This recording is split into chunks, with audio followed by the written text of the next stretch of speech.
call the meeting to order. Okay, everybody have a chance to read the minutes of the last meeting. Was there any additions or corrections to the last meeting? I'll move to approve. Been moved by Amanda, second by Kale, all in favor? Approved. Then also we have this June 1st special meeting. Everybody have a chance to read those minutes. I have no problem. I did not correction. Any corrections or additions to this June 1st special meeting? I'll move to approve. Moved by Larry. Second by Kale, all in favor? Approved. Consent agenda. Permission for clerk to pay insurance at time of billing, to pay utilities at time of billing, to pay utility incentive before the 25th of the month, to pay theater bills when due, and to pay payment service network bills when due. Moved by David.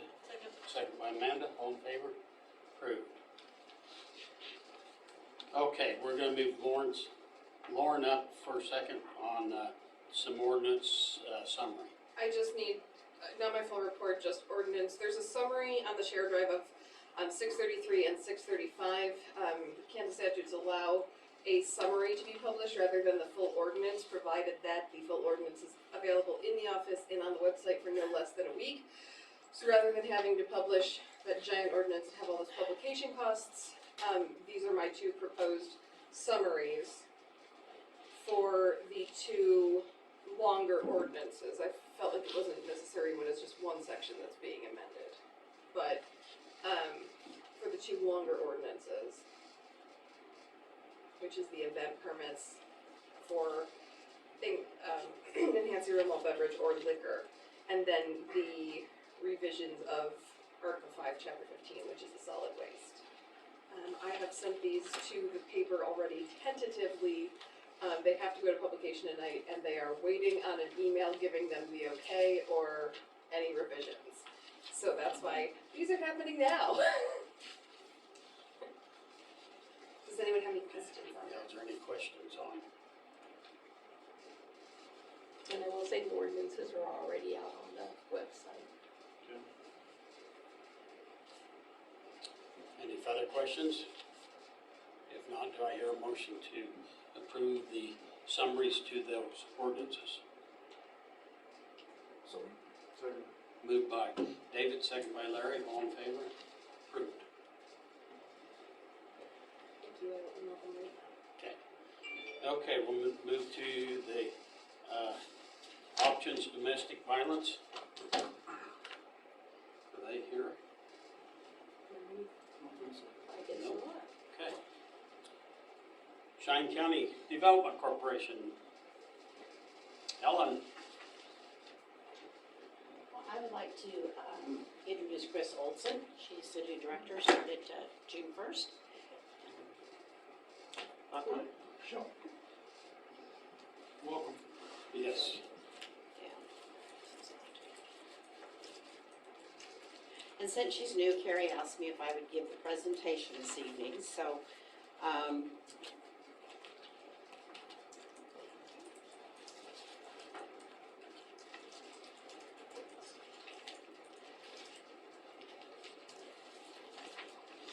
Thank you.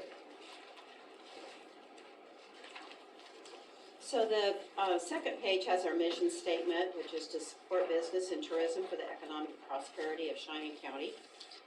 And then I'm not going to go through this word by word, but I do have a list of the board members, which are Carrie Spigert, David Butler, Fernando Montelongo, I butchered that, Dave Morrow, Jason Paget, Ty Faulkner, Bud Erskine, and Lily Martinez representing the county commissioners. And Mia Morrow is our part-time intern with Next Gen this summer. That position's going to be split with the office as well as the Cheyenne County Museum. And we do meet once a month. The time or the date changes depending on the board of directors, but right now they're meeting the second Friday of the month at 9 o'clock. We do promote economic development and have programs programs such as the business classes through the Small Business Development Center.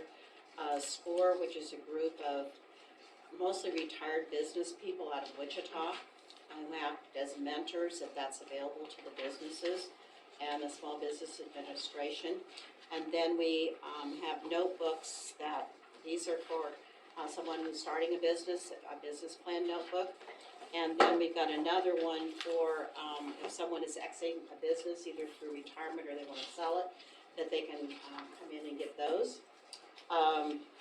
We do try to update the business list, but definitely do it during the summer. Usually the intern calls all the businesses and ask if, that information we have is current so that we can have that available.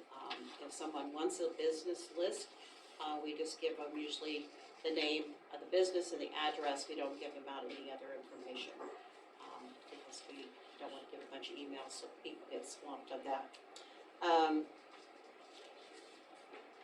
The only incentive plan that we have right now is whatever the city of St. Francis has and the neighborhood revitalization, which was renewed at the end of last year for another 3 years. And that's been a really good program for anyone that's building and going to spend $5,000 of appraised value. And I encourage people to go to the appraiser's office and talk to Amanda before they pay the non-refundable fee just to see if the project's going to go. It doesn't go for fences or anything like that. So, but I think that's been a good program we've had. During the annual Business Appreciation Month, the Kansas Department of Commerce recognizes business for their talents, and we submitted 2 names this last year. Janet Carmen and Christina Zimmerman both received awards for moving back because they've been here, they left, and then they came back. And they were recognized at a regional meeting in Goodland, and they were glad to get recognized. We also do quite a bit of tourism and promote the county as a place to do business, to fish, hunt, and we're still working to get the signage on the highway to the South Fork Wildlife Area. We did get the one to St. Francis Wildlife Area up. And there's some other information in there about just the number of visitors in Kansas statistics. But 1 out of every 35 jobs in Kansas was directly supported by visitor spending. And we do have the Land and Sky Scenic Byway, which is 3 counties along Highway 27. This last year we put up signage that has the life cycle of the crops because it's the only ag byway in the nation. And we have a cover ordered for the signs down at Road B. It's supposed to be delivered mid-June, and then the Northwest Tech Carpentry Department's going to install it during the fall semester, which will save us quite a bit. And the cost of that was about $20,000, which we were able to raise to pay for that. We also do have our 501c3 designation for the byway now, so we're hoping that it will help us to get some additional funding and do signage and some other things along the byway. We do participate in Western Prairie RC&D, and that's where we did the grocery carts for the seniors. We still have several in the office, and we got a grant from to provide the soil for that, and the weed barrier was also donated for that. We still have suitcases that we give out to the Sheriff's Department in case they've got kids that they're taking out of home so they don't use their black garbage bags. The St. Francis Rest Area, the Level 3 information kiosk, we're going through still about, on an average, probably 400 brochures a month that go out of that, and so it's stocked once or twice a month, as well as other brochures that are delivered to businesses and things around town. We're still getting a lot of inquiries about rural and remote, which is working out of your home, and anyone that wants to join that program, if they're in the Dane-Hanson area, the training for that is provided free of charge.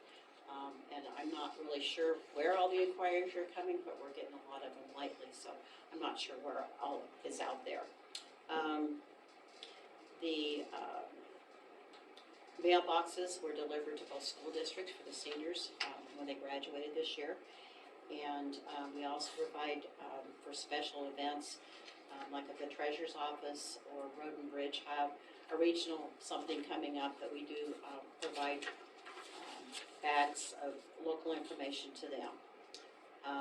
And Kansas Tourism has requested that we add all the businesses to have any shopping available. So that's a kind of a work in progress. We haven't got all the businesses. We've got the businesses there, but the information about the businesses is not completed at this time.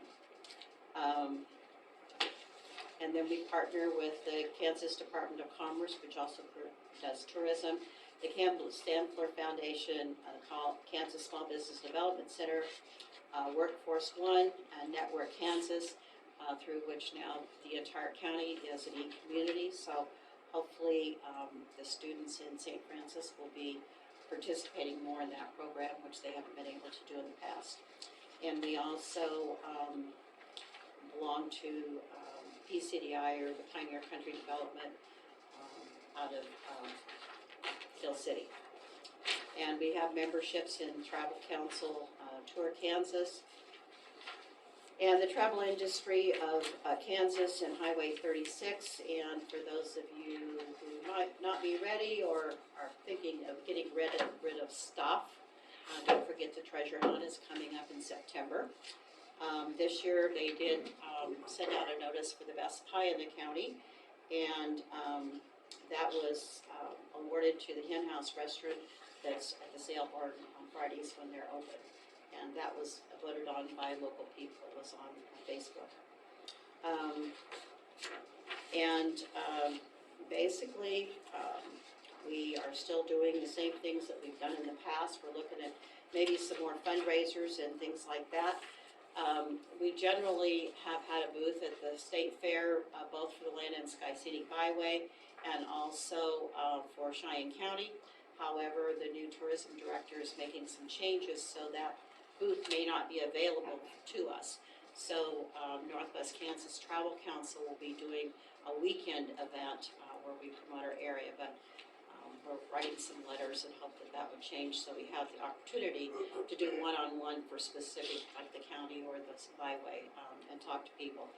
Because a lot of people especially don't understand ag, and we have like Milo and wheat and corn that they can touch and feel, and they seem to be fascinated with sunflowers. They know that they're sunflower seeds, but it gives them opportunity to pick the seeds out of the sunflower heads and stuff like that, and a lot of good interaction there. Towards the back, you have the business information form. That's what we give out to the businesses as they come in and ask them questions. There are some businesses that do not want their business promoted, so we don't put that on our website or anything. And then I would like to call your attention to the last page, which is our 2023 proposed budget.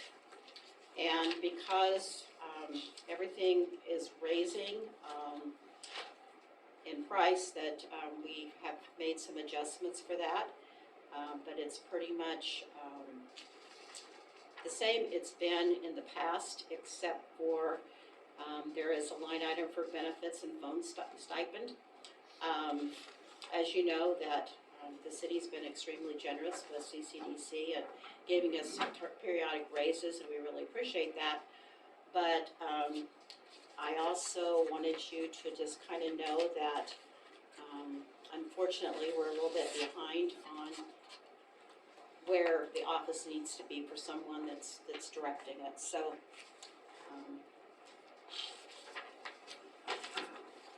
this was kind of an informal survey that I did at the CRETA meeting this week. I wanted to find out what economic development directors were making. Most of them do just economic development, whereas here, you do tourism and CBD and whatever needs to be done. But the Kansas average for that position is from $63,528 to $85,213, and all of these cities do have full benefits. Most of them are funded with a sales tax or mill levy.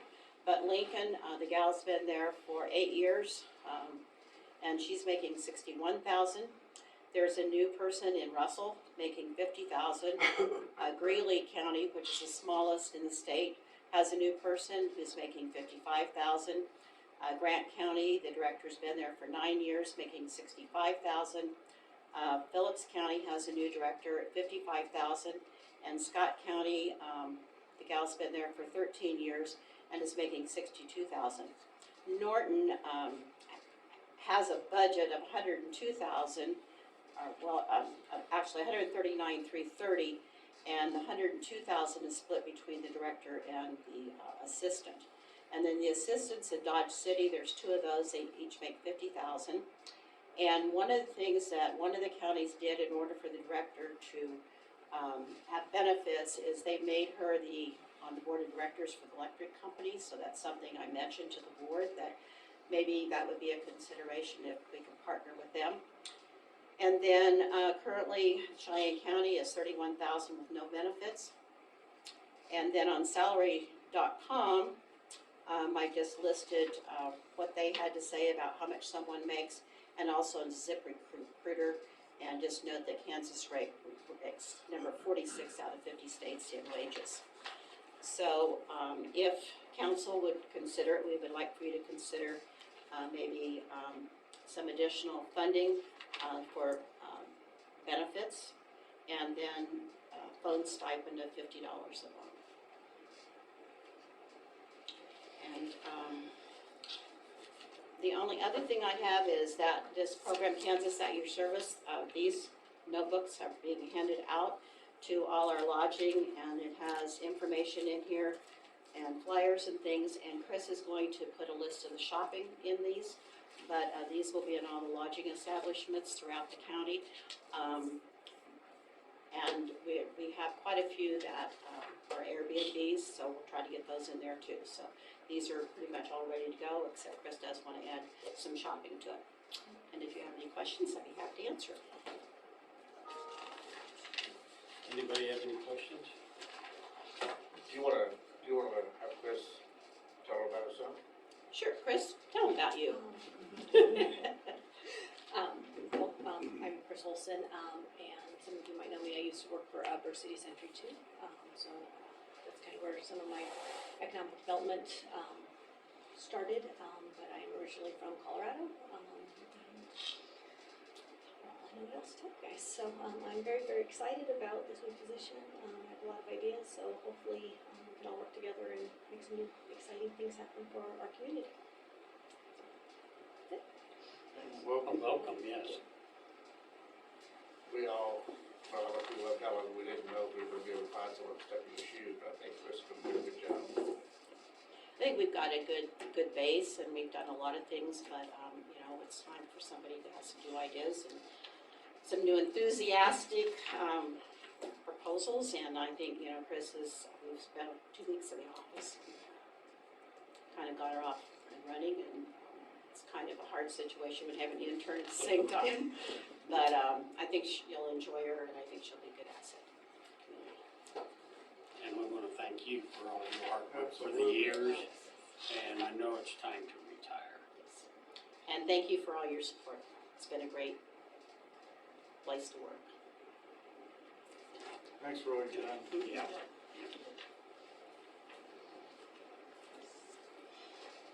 Okay, we'll remember when we're done budget coming up. It's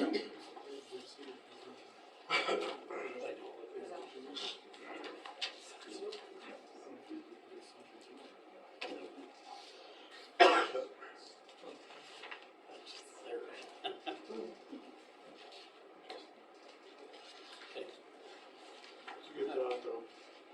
Yeah. Okay, next item is Gary Hill Trash. Gary, you're up.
I guess the sheriff was supposed to come and talk to you guys about a malicious act on our trash truck. You guys know about it?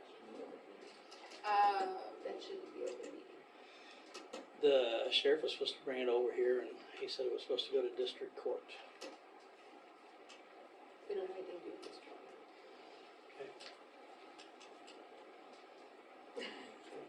District court is at a county level, municipal court is at the city level, so if it's going through district court, then it's going to be handled at the county level.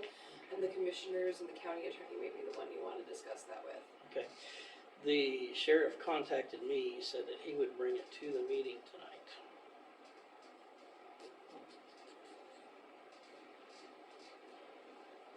Well, we can't talk about it, it's not a city, Okay. right? I mean, he's not here, so. I mean, I guess without knowledge of what Cody was intending to talk about, I don't know. Sorry? Did we call Cody and see if he was coming? Yeah, can we call? Yeah. He said he didn't, I saw him earlier today. And he gave me a document to give to Gary, but it can't be talked about in an open meeting, so I can't share it now. I have a document for you, but I can't give it to you. in an Well, that's open not the meeting. information that I had received from him. He said he would be here. Okay.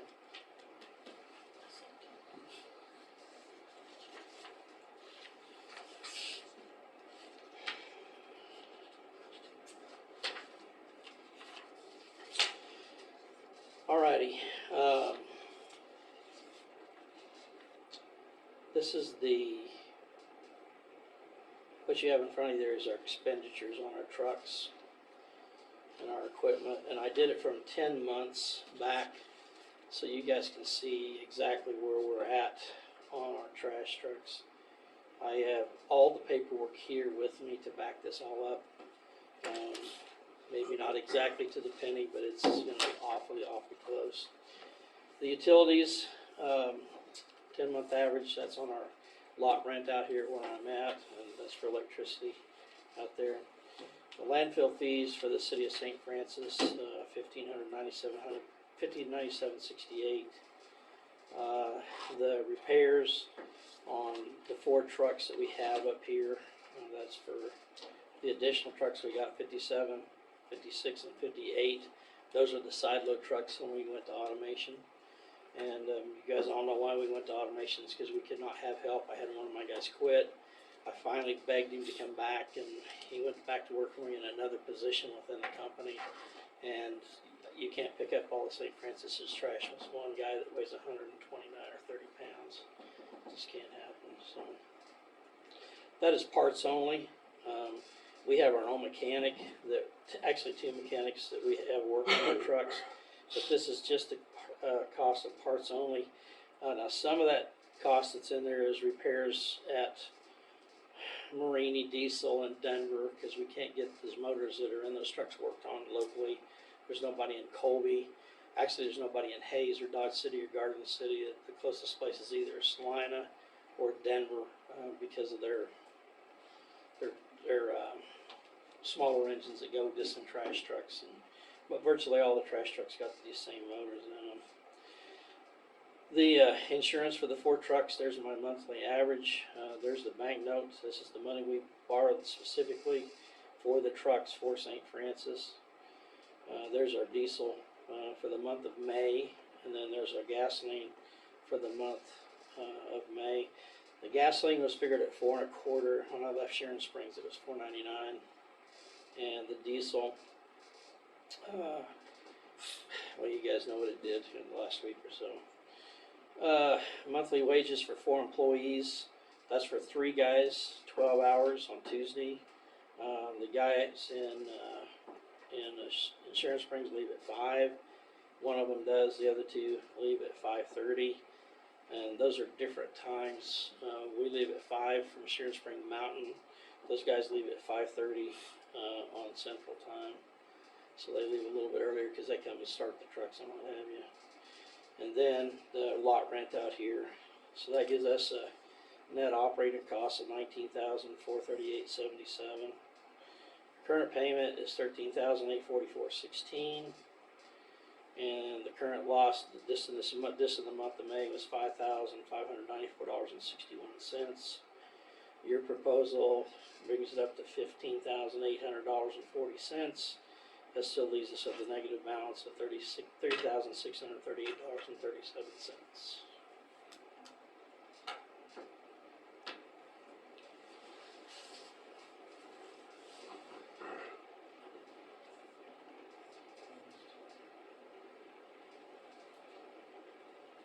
Does this have the increases?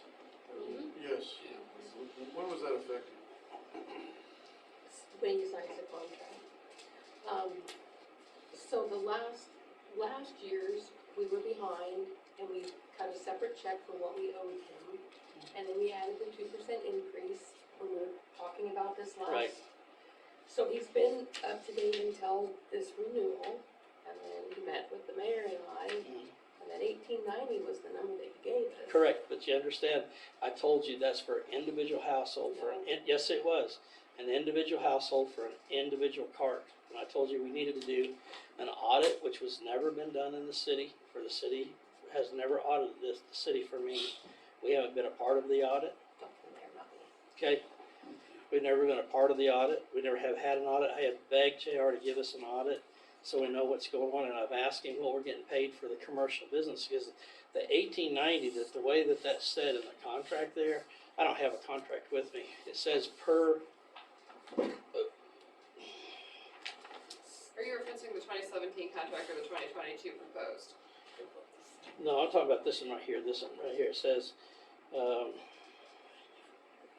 They're the same except for we added in that clause for Correct. the COVID deal.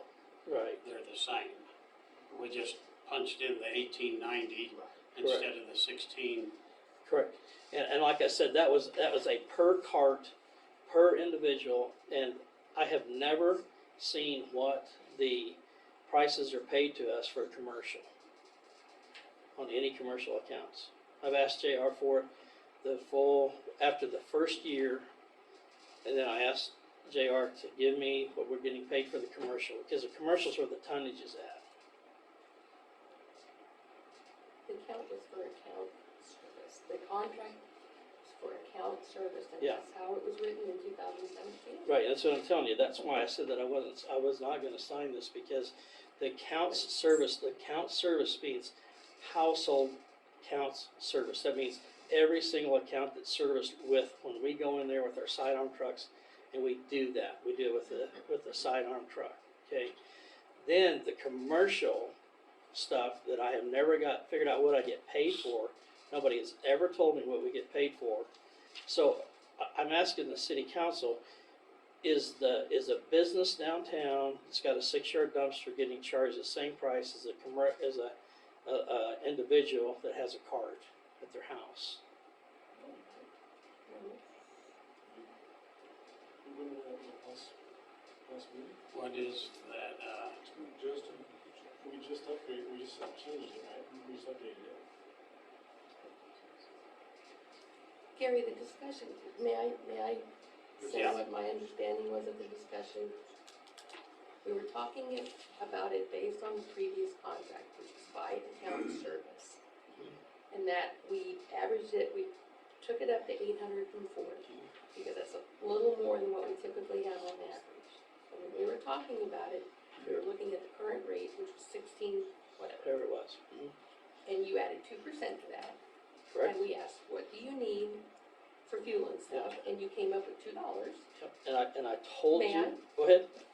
and you said, and it came up with 1890, and that was the amount that you agreed to, and we were talking about the existing service, the existing contract, Per service account, and do you per remember? account. Okay, and Scott, you specifically, you gotta know that I said and we needed to do an audit, okay? Because we talked about an additional cart being $10. And the problem is with the situation we're in is JR being the liaison between you and me, it didn't happen like I needed it to happen. I never got the feedback from how much the extra cart was gonna be. I never got the feedback on how much the businesses were being charged. How much I was getting paid for the businesses that we're doing. Because we got customers that, you know, that develop a whole ton of trash in a month. And that ton of trash at the landfill's $38 or $40, whatever it is. And the individual carts, they're not even close to that. But it would help us a lot if you would ever brought us this, and last year you never did. This is the first time we've seen anything like this. And I had to do this so we could get it in front of you, but you as a city council, you know, the first time I went 2 years without an update. You remember you skipped a year, you remember that, we had to update it. The second time was when COVID came, and then we skipped a year, and then you caught up with me. So, I mean, this is something I think that we need to do annually if this is what we're gonna do.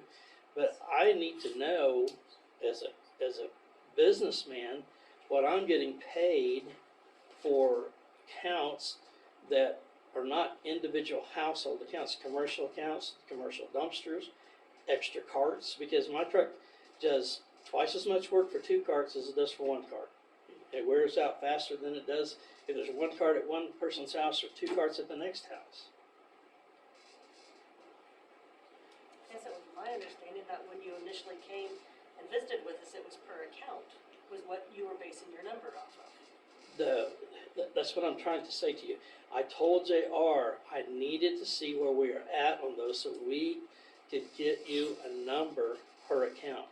And the per account that I understood that was in here, from what JR told me, he said was for the carts at the household, and then we were getting paid more because there was more of these assigned, more trash assigned accounts to those accounts for frequency and for the amount of trash that they developed.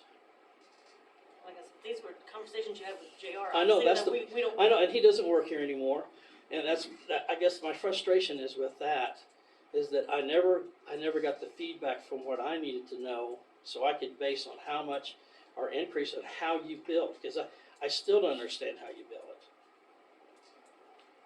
Because I just asked you guys, well, are you getting paid, are the businesses getting paid, are they paying the same $18.90? Okay, okay. Trash rates filed. So why am I not getting paid more? But are you getting a lump sum? I'm getting a lump sum overall. And I guess that was my understanding, that it was per account, was the discussions we had from the get-go. Yeah, but like I told JR, I said, what if everybody in town got 2 cards? Well, that was part of our intention, correct me if I'm wrong, but I thought we did have some kind of an audit to get these numbers put together, and then we came back and we don't have very many with 2 cards that I'm aware of. 80 or 90, Is it that high? I believe it is. And I was under the assumption that whoever had 2 carts before, we went to the canister, had 2 carts afterwards. So those numbers should have been the same, shouldn't they? Until we adjusted our prices, and Until we whether they adjusted, wanted to right. make a decision to keep it or not. Still, the commercial Yeah. dumpsters are what we need to Yeah, be that's sure what that it sounds he's either is or isn't getting paid for it, or not, No, right? no, I'm getting paid the $18.90, whether I pick up an 8-yarder twice a week Right. or 8 times a month. I'm getting paid $18.90. Or if I go by and get a cart at a retired lady's home for $18.90. There's no justification for that for me. Absolutely not. I mean, you can't run your business when you're picking up sometimes as much as 2 tons from one dumpster and getting paid $18.90, and I'm picking up an individual, one single man or one single person for $18.90. I mean, there's just no justification in that whatsoever. I don't understand how we come, Are the commercial fees built into the total check that he gets every month? So that was based on, it's not, I but agree he asked with- you a question, are they, No, there you go. See, And that's the what I'm telling. the initial discussions about the contract were per account. Per account? right. So, may I? So, the council's understanding and the city's understanding, I understand what JR told you. The city's understanding of per account is per statement that receives a bill, because that is an account payable or an account receivable. An account payable for the individual and an account receivable for the city, so that is the account. So that is, correct me if I'm wrong, the council's understanding of what the contract was. So if JR has stated that the account is not that, and your understanding is something different, which it seems like it is, we need to address that. Okay, I mean, I think, I completely understand what he's saying. right, I mean, I don't think the council disagrees, but I think that the council, it's a shift for the council because their understanding, based on what I believe JR has said to the council, is that in speaking with you, that 1890 now is the number and that something had been done between the two of you. Because the audit, if I may, while it may come, I mean, the number of accounts that the city has, is within the city's domain. We don't really know the quantity that you pick up. and I do, Right. okay? So, I mean, I think that if there is going to be, there was some work done for an audit, it doesn't sound like you were involved in that. There may need to be some collaboration, because I don't think that, Do you understand the fairness of this? I understand what you're Okay. saying, that you're, Businesses the are in quantity- business to make money, okay? And individuals are they're there to be serviced and taken care of. And there is no fairness in 1890 or whatever figure we come up with for an individual that's got one cart or an individual that's got two carts or some got three. Those people should be billed more for every cart after that, because my truck has to go through the same motions for one cart to another cart to another cart, and I don't get paid for the other two carts. There's no fairness in that. I think the council agrees, I mean, the council seems to be nodding, and they understand what you're saying. What I'm saying is, I think that the miscommunication is coming from that per account service. And so the council had thought that you had taken into account, No. when you gave us that 1890, Mm-mm. all of the trash that you pick The up. reason why I say that is because when I talked to JR, he said that they were going to change the billing for the commercial ones. I got 28 of them here that are listed, and we probably don't have them all, but I think there's 28 of them that are on the commercial side, and I told him that I cannot pick up two carts at home for the same money. The additional cart was gonna have to be $10. And he understood that. Okay, that's what I had the last conversations way back whenever. But, you know, it's like I say, it's been 2 years since we've had even an updated contract, and prior to that, it was 2 years. You know, I've only been here 3 times, and we've been doing this, believe it or not, for 6 years.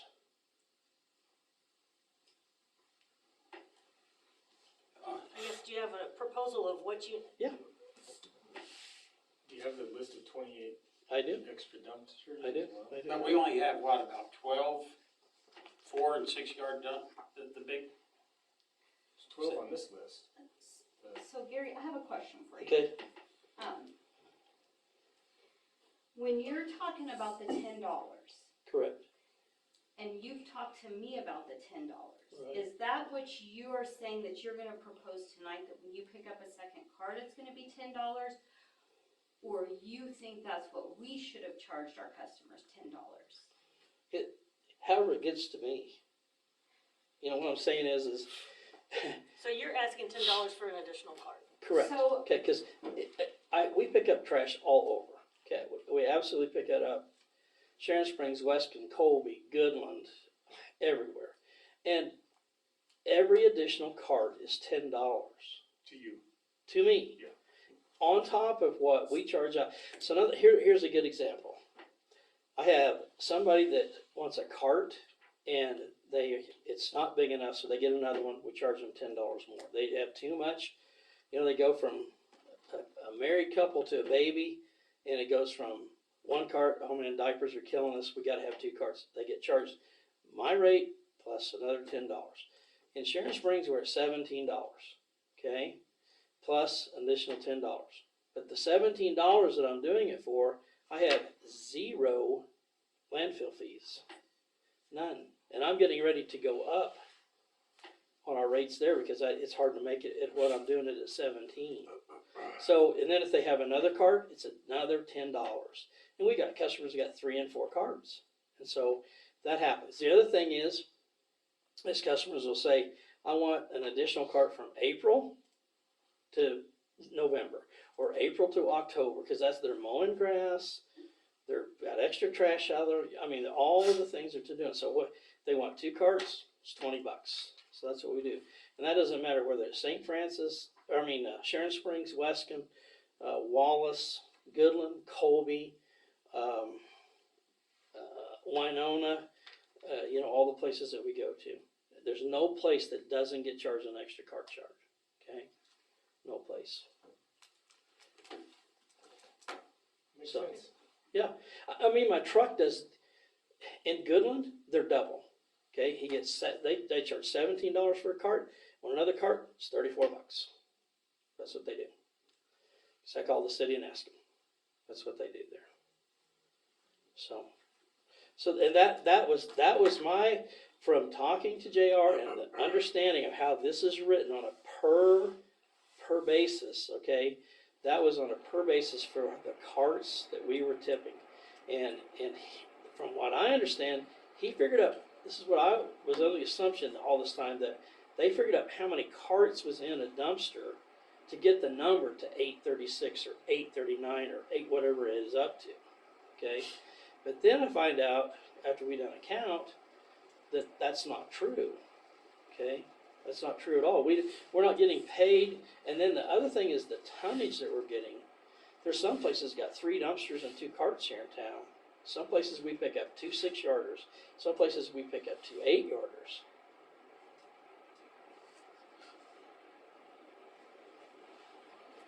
So I guess what are you proposing? Obviously you want $10 in additional, For an additional cart, yeah. so you want $18.90 per customer plus $10 in Okay, additional? now we gotta stop there. $18.90 per household customer, okay? Per household customer. Then on the commercial side of it, we're gonna have to either do it we're gonna have to figure out by the yardage, which I think is the simplest way, or we have to figure out how many carts is in a dumpster. Okay, so you take a 4-yard dumpster, okay? There's 8 carts in a 4-yard dumpster. So if you take the first one out at $18.90, there's 7 left over, that's an additional $70. So I did all of that, I'll show you all of this, we borrowed over $250,000 to upgrade this thing up here. Trucks, so we could keep help and keep going up here. And if you even approve this, which I'm not saying you will or you won't, okay? After these averages for 10 months, and you give me the increase, okay, I will make $49.30 some cents a month profit from these numbers I just gave you. Now, what banker is going to loan you over $250,000 and you tell him, hey, I'm going to turn $50 on that after I make the payment? He's not going to do that. You guys, you know that. It's just not going to happen. And so that's why I'm so far behind. From last year to this year, with the increase in tires, fuel, wages, all the stuff that we're doing, the repairs and the whole 9 yards, I'm down between 45 and 50,000. I can get you that exact number to how much I'm down. What are your proposed rates? I have them here. I mean, That's what I'd like, Okay. what are you proposing to us that you? okay, and I have it spelled out to the penny on every account that now these are not all in there because there's some carts that we don't know behind these two streets that go down through here. There's 3 or 4 carts, so we have to figure that all out. But this is for these, I think there's 28 in here. Do you have the addresses as well on there? No, I don't, but you'll know who they are. And I just sent it.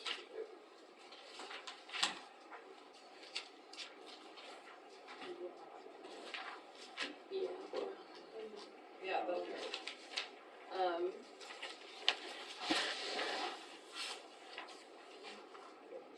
She just said that.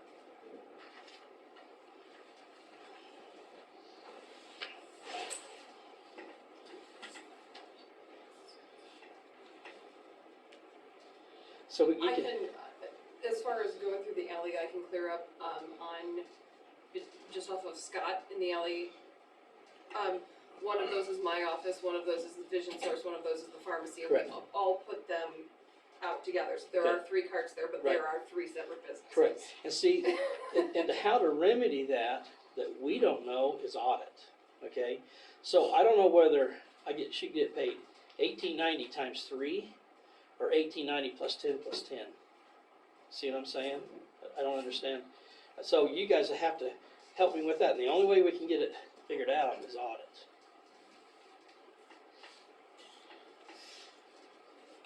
And no company does what we do without an audit. I mean, it just, you have to audit annually. And JR did not want to do that. So you were saying $18.90 plus $10 per card, Extra card. extra card? Okay, if you have 1 card at your house, it's $18.90. If a business has 1 card at their business, it's $18.90. If you have an additional card, whether it be for the whole year, 1 month, or whatever, and it's additional $10 a month. So All my the two- question is, the very last one, the restaurant in Washington. I don't know who that is. 3 cards, so it's $18.90 plus $50. It's correct. Okay, that restaurant in Washington, we pick up 3 carts twice a week. That's 6 carts. Okay, so if you take 6 carts, you take the first one out, that's $18.90. $18.90 plus the 5 additional carts is $50. That brings it to $68.90. That is an increase over the system that you have now of $50. So if you'll take that first, okay, you see that first number there? I showed you where we're in the hole. You see that? Okay. Take 375630. Somebody got a calculator? I do.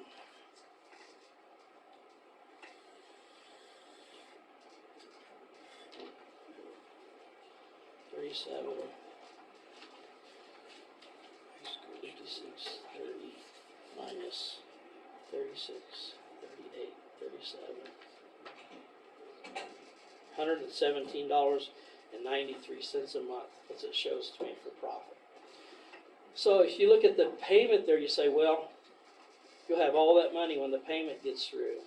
And it's somewhat true that I will be able to make more money when it's done.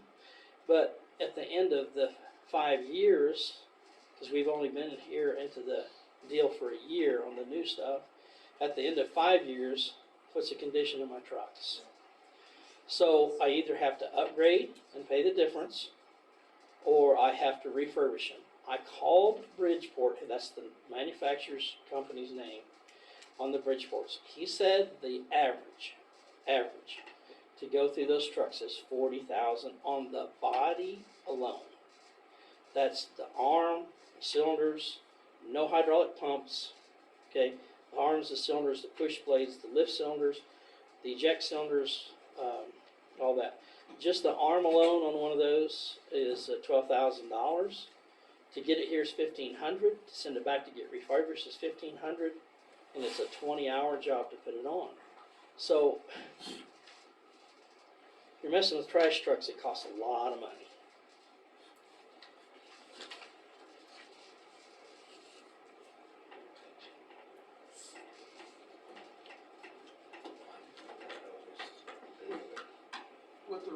increases that we discussed, is that still out on the share? So it's already It's been already done. ordinance, you guys already agreed to the rates, that's part of the issue now, is trying to change it now. Not that I disagree with you, I don't. But I I'm never signed that concerned. contract. I know, but here, let me back up.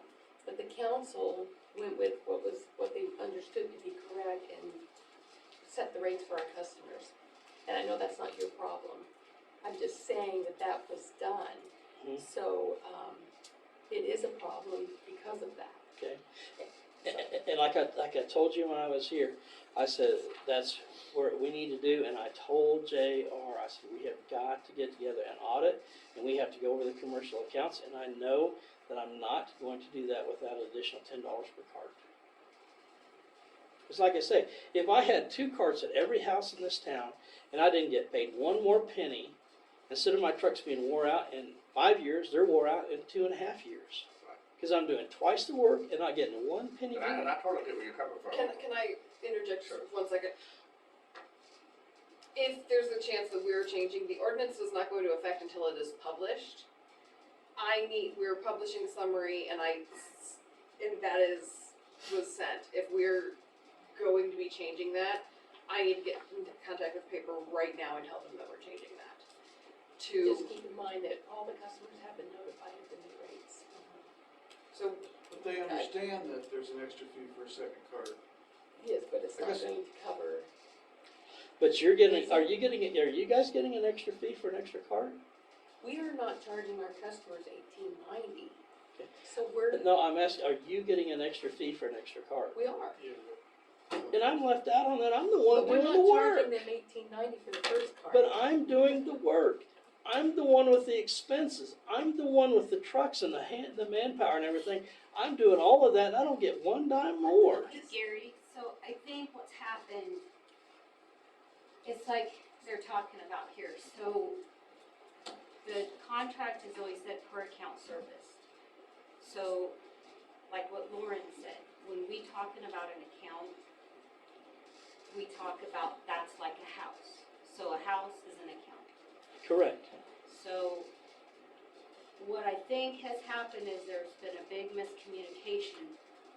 I don't know where it happened, but I think that's where we're having, even tonight, is, I think they understand now what you're talking about, but when the contract from the beginning has said per account service, that's always been viewed as the house or Correct. the grocery store. And so, correct me if I'm wrong here. So when you came up that Friday and I wasn't here, Mhm. that's still how it was understood, is per account service.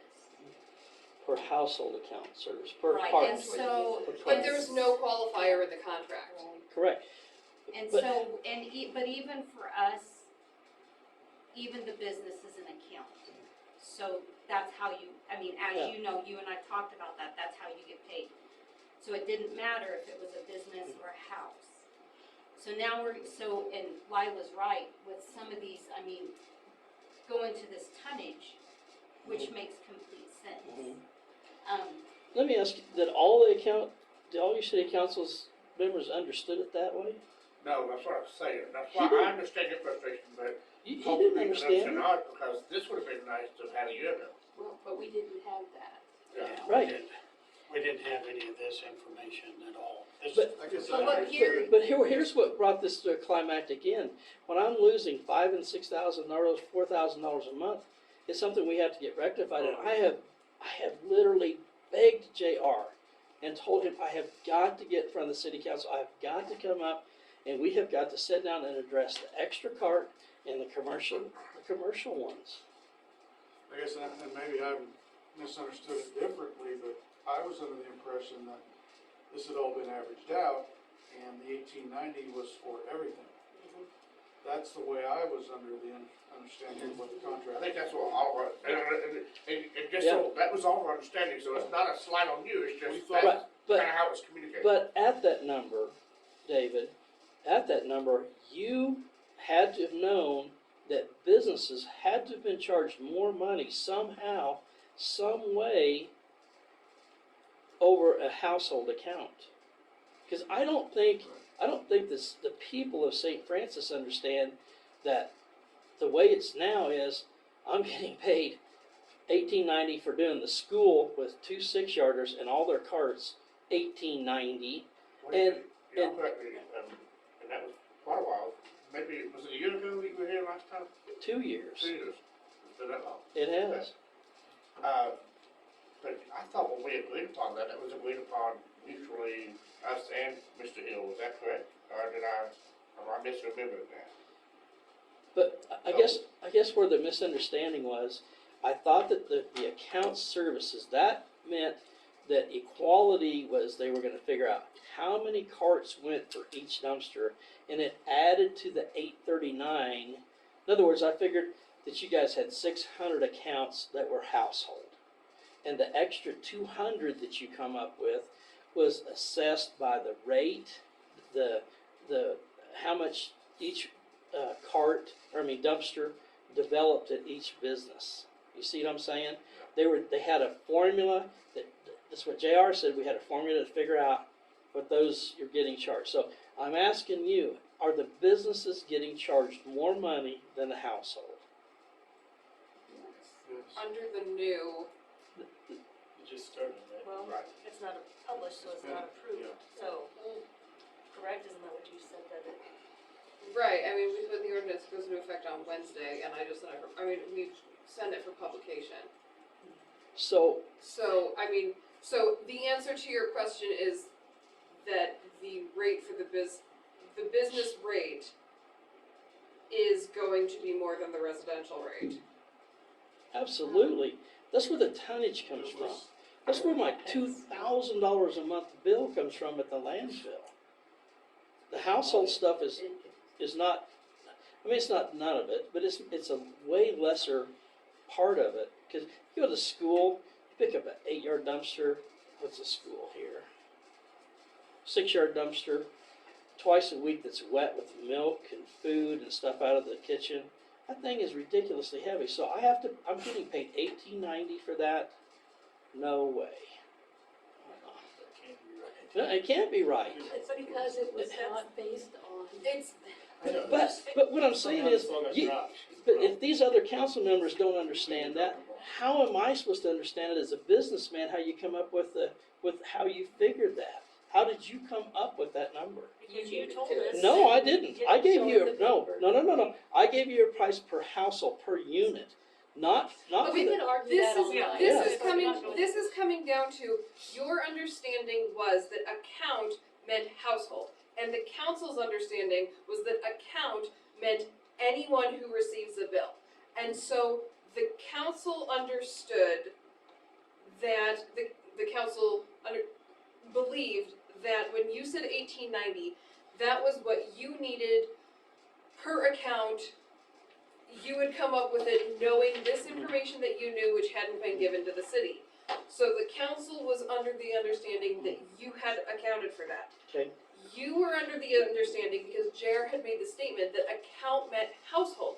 So there is, I don't think the council disagrees with what you're saying. So what we need to do We going need a proposal forward, of what you need, So so we we went know. to 1890 for what, 16 something, was it? 1656 or 76 Yeah, I or figured, something. yeah. Right, Can but, go ahead. Let me ask a question here. If, what he's talking about with the commercial, if we are getting paid more money and there's more tonnage, but isn't that figured into what we're paying him as far as, let's say if there's a The business. increase? Yeah, let's say there's a business that's got 6 yards, which I don't know how many carts that would be. 12. But isn't that figured into what the average total is? that's what the council was understanding, and he's saying that it's not. He is stating that the $18.90 I is get that. just for the wheeled carts for the household. He did not include the businesses and the 6 yards or the 8-yard dumpsters, the big ones that he has to dump, in that figure, because he thought he was just giving a one wheeled container price, whereas the council understood it to mean every single account was gonna be averaged into that $18.90 price. That's where I took it, I thought it was gonna be average. But I here, get what you're but to your point though, when I had that conversation with JR, he said it's figured into the 6-yarder how many carts go into a 6-yarder, because he's specific. Here's what I did. Yeah, you guys, I don't know if you remember this or not. I went to every single rear load dumpster in this town and I scaled it. I gave that information to JR. I told him how much like a 6-yarder is 12 carts, because 2 95-gallon carts is a yard. And he said, we will get those added to this amount, this 836. That's in that number. And then when I found out that it was not in that number, after we did just a quick count with our trucks in town, then that's what changed the whole thing. That makes sense. Part of the problem though, and I don't disagree with what you're saying, but part of the problem is with the 1890, so that's what we said we would pay you, but that's not what we're charging our individual customers. So if we pay him 1890, we're gonna be losing because of what you got, so we've got to figure out something. I understand that, but I also, as a businessman, I have to tell you And then JR. where I'm at financially, so you know. I cannot, Is this your proposal, the additional that you want, 2.9? this here, This is your proposed. yes, So okay, this is what you're asking, so we can take this information and plug it in to see what we're charging, to make sure that we're not losing money and you're not losing money. okay. I mean, I don't think that we can do this tonight, but this is what you're asking on top of the 1890 per household. Mhm. Then we can take this back to the office and do some figuring But, on some. but the Before- fairness of it is, though, you have got to charge your businesses by their capacity of their trash, and because their tonnage follows capacity. Where the carts during the alley, I'll do every cart in this town, every individual one for 1890, guaranteed. I will do that. That was the agreement that I wanted to go with. That's what we can do it for. But this is not that. Isn't that what we've been working on though, But it's two different things. Our contract with him is one thing, what we pay him, what we charge our customers is another. They're two well, I separate realize that, but issues, didn't and that's what. aren't we up in charges for the businesses because of the weight issues? But for the Yes. ones with the dumpsters. Right, Okay, but I'm not so- getting none of that money. Right, I'm okay, doing but, the work. hey, okay. So, But with that's the because the new council rates, thought it was built in. with the new rates, when the ordinance goes into effect, you guys did change the billing for like the 4, 6, and 8-yard dumpsters. So that has not taken effect yet. Right. But what happened is, with this miscommunication, where it was thought to be $18.90 per account service, when you guys did the rates, you took an average. Yeah. So like Lila's saying, we aren't charging our customers, now I'm gonna go back to just a household with a cart. Also remember that now, a cart is a cart rate. It's no longer a single, a family, or business rate. And I just wanna stick on the carts for just a moment. So carts for businesses, just carts, with the way, how the spreadsheet worked, with the average. Carts are actually gonna go down for businesses, because we went from just a car, or a single, a family, and a business rate structure, to now based on tonnage. And so now, and with the carts, it's just a charge for the cart. It no longer matters if you're a single person, if you have a family, Right. or if you're a business. So when we did our rate increase that Lauren's talking about tonight, that she sent to be published, we based that on an average. So we didn't just say $18.90 a cart plus whatever. We took the entire picture, and we did change our billing structure on the 4, 6, and 8-yard dumpsters to a capacity. But we averaged that, so we are not charging our customers $18.90 per cart, or more than that, we're gonna be charging them less. And that's why Gary's here, that's why I was asked to come to get this lined out, because there's obviously been a miscommunication, because, I'm sorry, go ahead. no, because, as you can see, with what Gary's proposing specifically on the 4, 6, and 8 yards. He's I'm- basing his on tonnage, and it's not based on 1890 per account service. I understand the residential side of this. The commercial, or anybody that had a second dumpster, I thought we were upping their billing. They could charge an extra 10. I think we're going to have to take Gary's proposal, we're gonna sit down, go through it again, but we probably need to Do you want stop stop publication? Okay. publication for right now. I don't know what we're gonna end up with, but Okay, so let me ask you this, if you were having those communications about the tonnage and the yardage for the commercials, why wasn't I involved in trying, in becoming part of that, because I'm, huh? You I It should have been. I And mean, if we would've had these numbers that you presented tonight, that would've made a world of difference. if you would have asked for them 4 years ago, I would have gave them to you. You didn't bring them that day you came up here. But that's what I'm trying to That's tell. what I'm saying. I'm saying If you- that, and I'm not throwing JR under the bus at all. I was told that the number of accounts that were serviced, they took a factor of how many 6-yarders and how many 4-yarders, and they added that number to that number of accounts that were being serviced. So in other words, if I was picking up a 4-yarder, that's 16, picking a 4-yarder up once a week, that's 16 carts. Sorry. I thought that number was being added to come up to the 839, and it wasn't. That's where the miscommunication came Yeah, from. that's where we're on the wrong page. Yeah, that's where we're on the wrong page. You know, we're gonna have to go back and, I mean, we're not gonna be able to,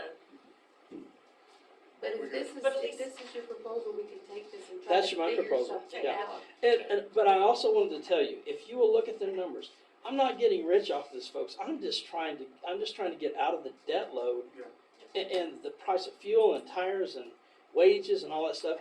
And any one of those things that you want to see or see what I'm, I have to be a little careful about what I'm paying my guys. That's kind of confidential, but I can come up and show you exactly how we come to these numbers. I have exact paperwork to show you every one of them.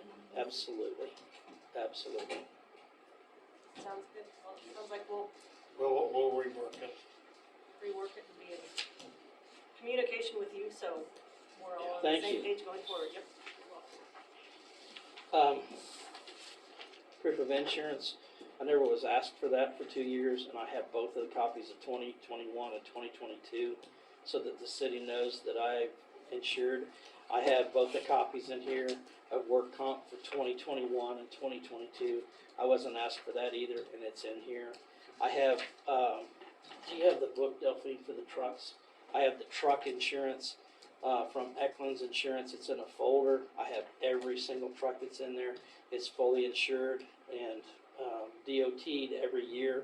I have all the driver's records with their CDL driver's licenses and their current and their medical cards. I have all of that.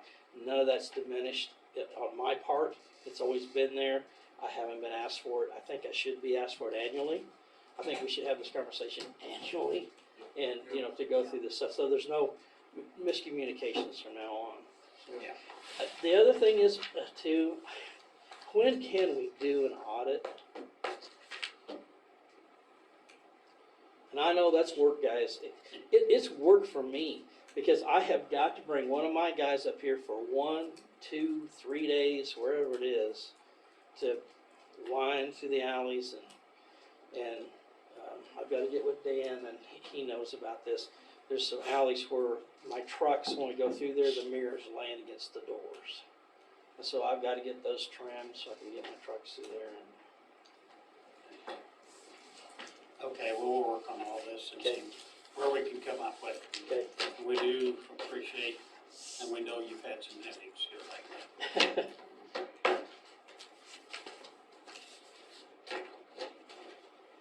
Thank you. Yep, thank you. We'll get it figured out. Yeah, we will. We really will. Thanks, Gary. Yes, sir. Yeah. Thank you, guys. Officer, you need to talk to me? I assumed you wanted to talk to me. Okay. I do. If we're gonna discuss that at all, we would like it, if you're gonna discuss it at all with council, it needs to be No, an I was executive gonna session. talk to him as the victim, not as Okay, whatever. If you guys wanna discuss it, like I said, I think it's it needs to be an executive executive session. session. Okay. So, Yeah, we can come back. Thanks, Gary. Thanks, guys. Yep, have a good evening. Yeah, once we do this, we're gonna be in trouble. I guess we just completely misunderstood. I think Sarah was basing it on I thought it was truck. really average. It isn't that, well, Huh? the It was a misunderstanding. huge misunderstanding. Because I'm in the contract states per account, so, It does. I mean, Yeah, everyone's just the same tonnage or. he has talked before tonnage on the big dumpsters, but not on the little containers in that residential. He's not worried about that, but it's just Well- that this is gonna change it a lot. But that's what I'm wondering, is, so does he, if he's expecting the 1890 even for the households, that's Mhm. significantly more, yeah. You mean, Well, that's well, he's wanting $18.90 plus $10 for each extra one. But then But like the restaurant on Washington, that adds up quite a bit. 'Cause But I'm just talking about the residents, he doesn't have them on here, but he's still expecting 1890 for those as well. yeah, 18.90 plus 10 if plus they he's have got two. the pool, city building, parks and high schools are also the other two. Did you, right. the restaurant in Washington, When he we said he average charged 10 this. extra each time he picks it up? I said 10 extra per month. Per card. Per Per cart, cart. but he's charging, or he's asking for more. Per month. Per pickup for the Okay. commercial, because commercial is different. No, but he's asking for the $10 extra per cart. Is it $10 each time he dumps it or $10 per month? Each And it's time, per each month. time. Because Per Each month, time. per month. No, because the commercial he's dumping twice a week, and so it's per. But I think David's question is for households. Like if there's just a second cart for a I household, think it's just. it's yeah. $10 Because it's per picked up month. once a week, yep.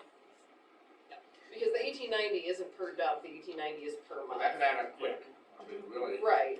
exponentially. That's what he's got $10 each month on him. That's gonna For change households, but. Jen's work there a ton.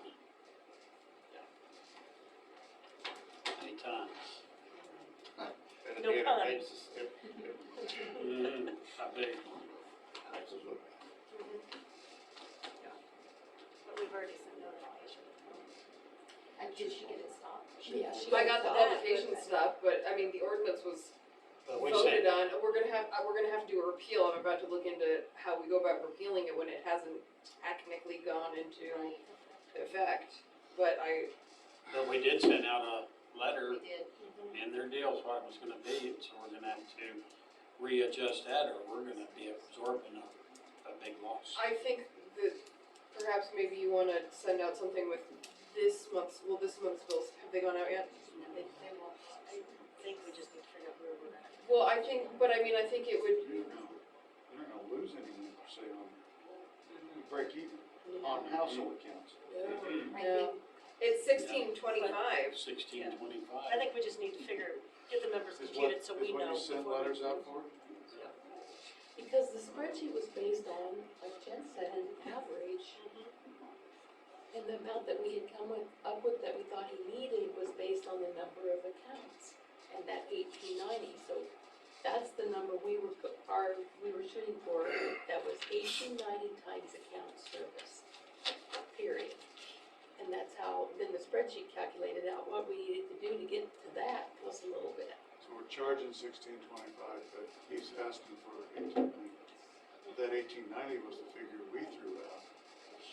No, that was By our conversations with him, which, That's what his that's number what he he put wanted out. per account, Yeah. and but that's the difference. but it was because of a misunderstanding.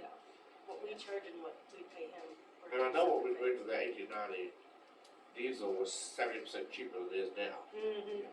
And so, We gotta revisit it. Okay, so, I guess just let them put the numbers and kind of see where we're at and go from there. That's the meeting. next meeting, And did I understand correctly that this is his proposal? that's his That's it, proposal. yeah. That's what he's going to charge? That's what That's he's what he asking. wants. That's what he's asking from us. We'll see where it comes out. We might have to, I don't know, bargain a little bit. We'll I'll just see where, We're gonna have to reword that ordinance for a formula rather than state that it's available at City Hall. This is what we're gonna have to reevaluate. Okay. And I'll do the best that I can. I will say I'm out on vacation next week. And this week will be very busy. I will work on it if I can this week, but the reality is I may not be able to work on it for a couple of weeks.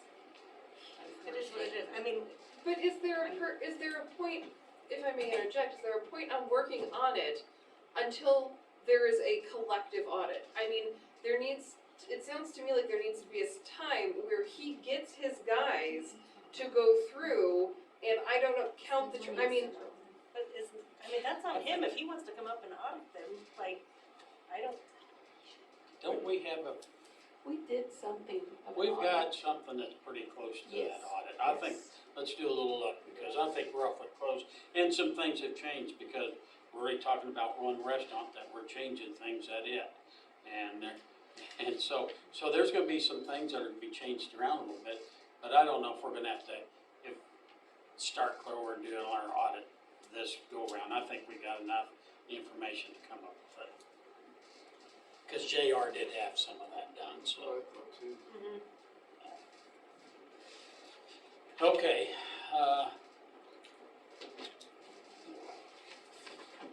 I guess we can jump back up there for a sheriff's report. Do you have anything for us?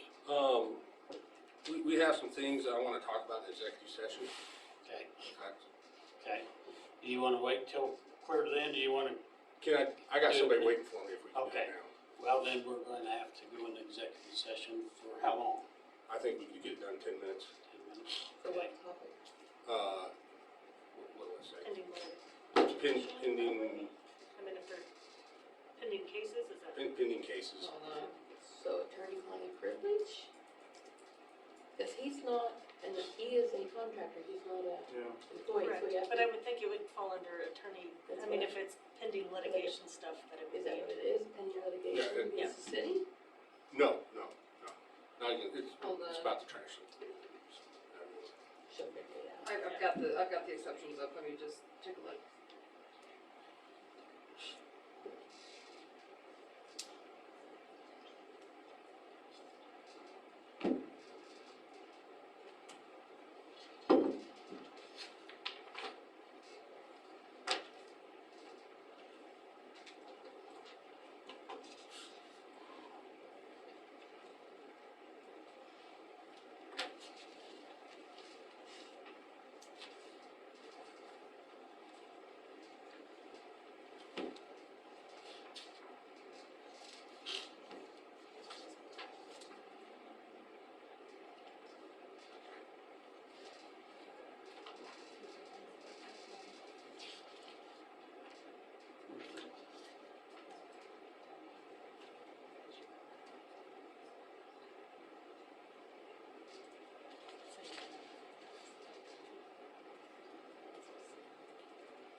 Can we do it under just public safety? Yeah, they were, well, that was when Jeff was down there.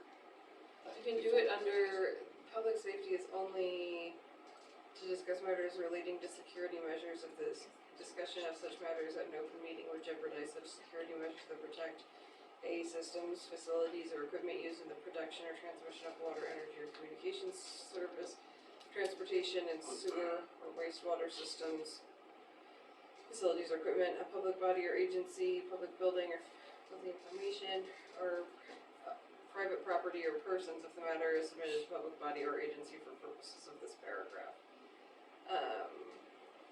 Protect against criminal acts intended to intimidate or civilian population. What was that?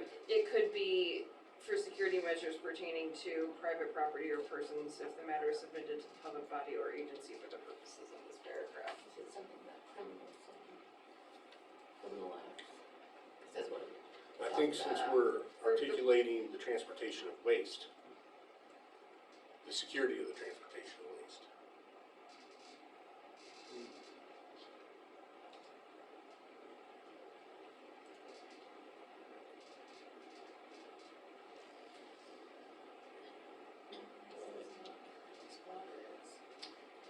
Is it regarding a citation that was issued or something? No, For it's a criminal act? case that's gonna be filed in district court. That would be it. So that doesn't fall under any of the categories.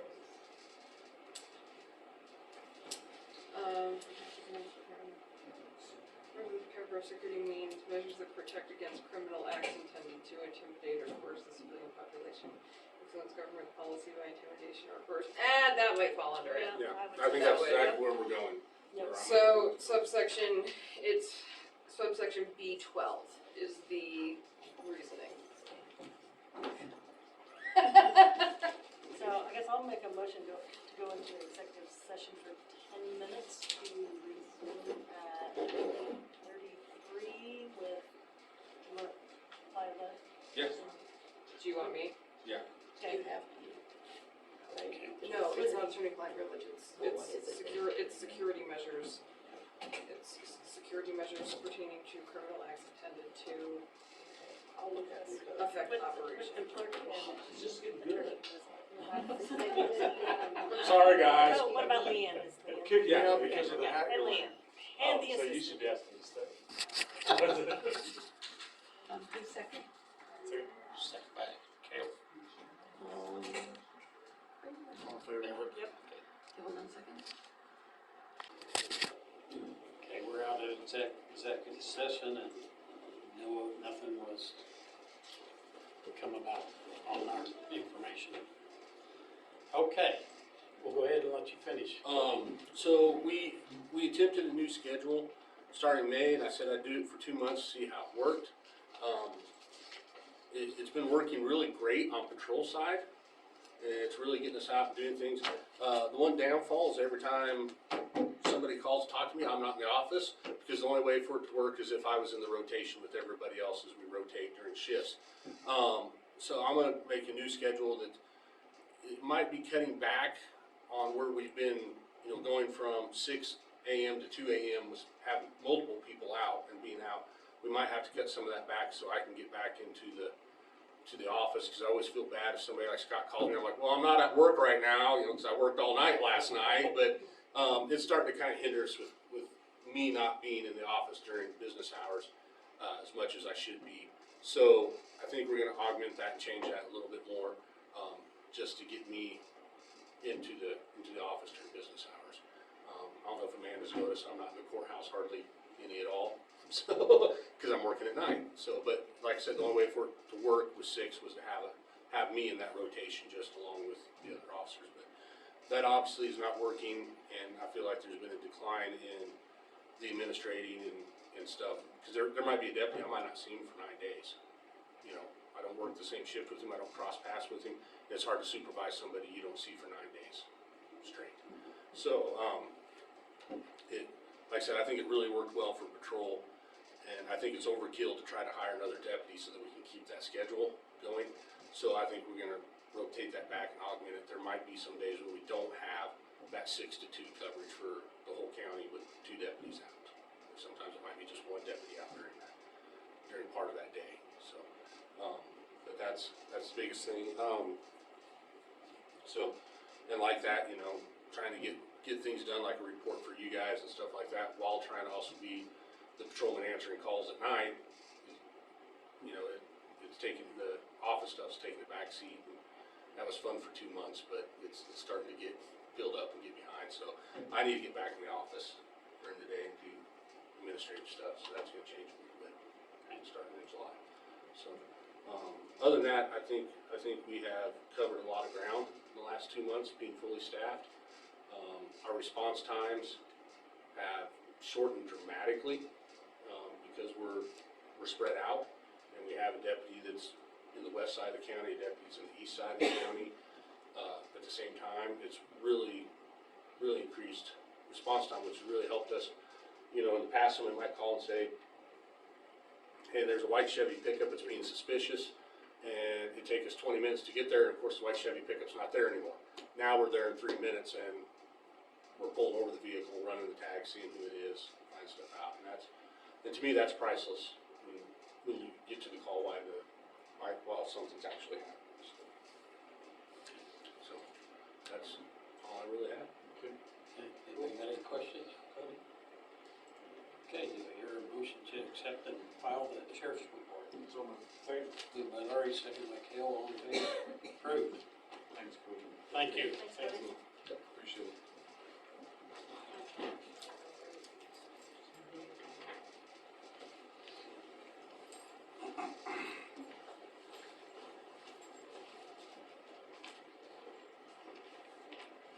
Okay, next up, Linda. She's got a tree concern down on, what street is that? That's Benton. There's a property down there that has two old trees on it. And so, Well, I did do up a memo and some paperwork here, but I don't think I have everybody. I didn't know how many there was. We can share. So, Mr. Mayor, you did it first. Okay. I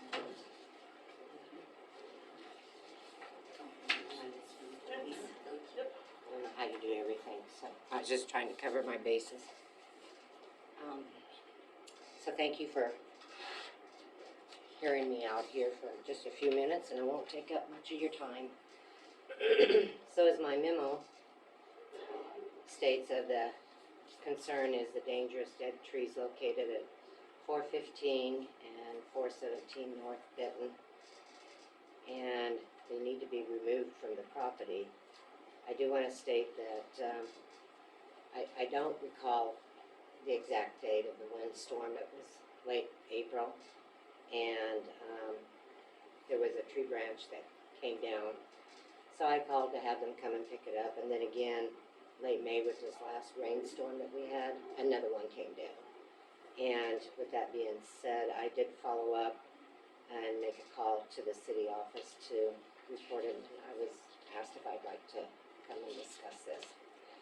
So, and they continue to crack and pop. I did take some pictures, although I didn't get them printed off, they're on my phone. But I also did some research, reference on your ordinance, and as you can see, it was under St. Francis Municipal Code refers to Chapter 13 on street and sidewalks, Article 3, and the sections that I'm referring to is 13.301, 13.306, 13.307, and 13.308, Code 1994, 2003, 2015, and also the trees public property costs borne by the city, section 13.307, which you can refer to your copies there that I've printed off and marked for you as well. I wanted to find out exactly who is responsible to take care of this, and that is why I looked up the codes. And I do acknowledge that the homeowner is responsible, but also took another step to get the easement on measurements of the street.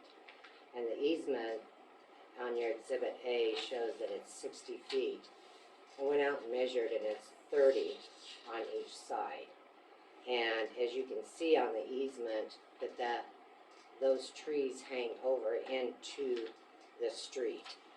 And so if I'm understanding properly, that takes me to Article 13.307 Code of the responsibility of the city to remove these dead trees where it's an arm's way of anyone being hurt or property. And with that being said, I believe that you have your information there, and I'm just requesting that something would be done with it. It's been there a long time. They have a lot of dead branches intervening through. That is a busy street. There's a lot of trucks, a lot of cars, people walk, ladies with their babies, older couples. If one of those come down and hits somebody, it's gonna hurt them. And they're falling all over the place. And I think I would like to invite you folks to meet me and come out and really take a good look at it, and then make your determination from that point. Because I do feel that this is a danger and a hazard, not only to the residents of St. Francis, but myself and my property. And now I'm a renter, I don't own the property, but I can see that one, it would just, well, any of those would come straight over on my property and probably through that house.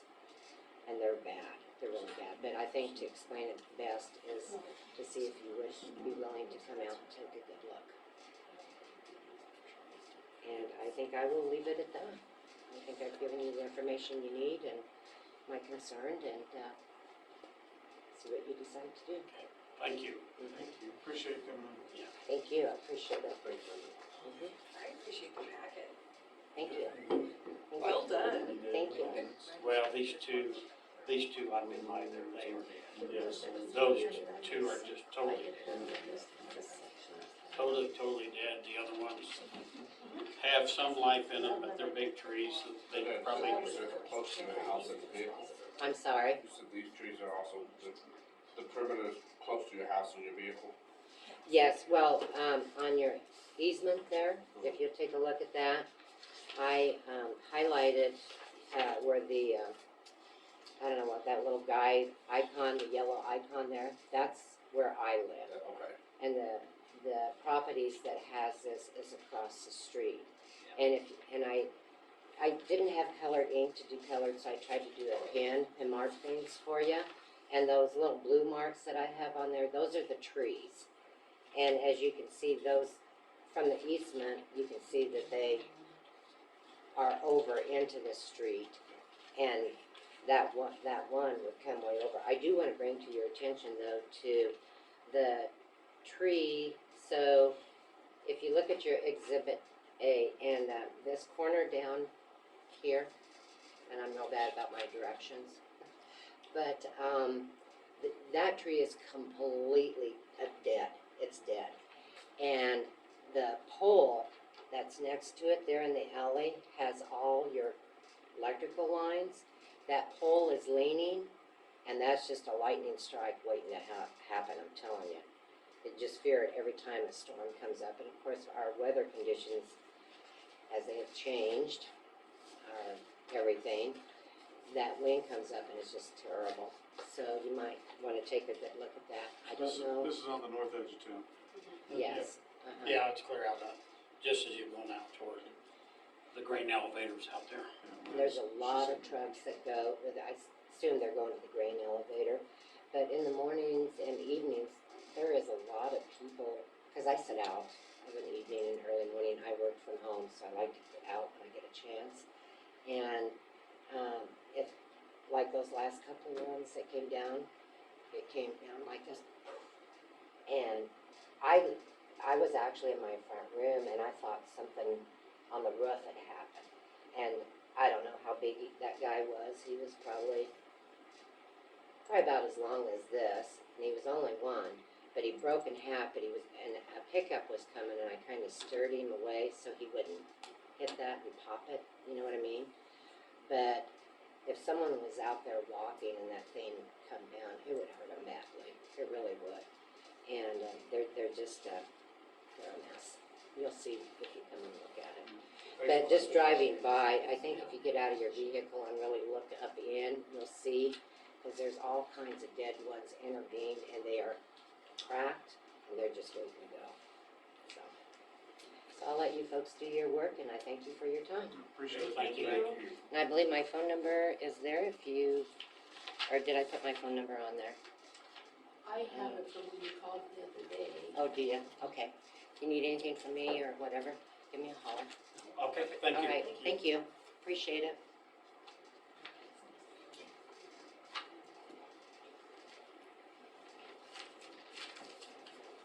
Thank you. Yeah, two of them are completely dead. Who would be using that situation? Now, we contact the owner first. And then if the owner doesn't do anything, then we go forward. Didn't ask, am I supposed to stay or can I go? Nope, you can go. Have a good evening. Thank you. Thank you. So would this be a letter coming from Lauren's office? This is kind of a step above a property district. Well, I mean, I know two of them need to come out. They're totally dead. The two on the south side. Yeah, the two to the south are totally dead. The other ones do have a lot of still green in them and stuff. There's probably some dead branches up in them. Have you guys seen?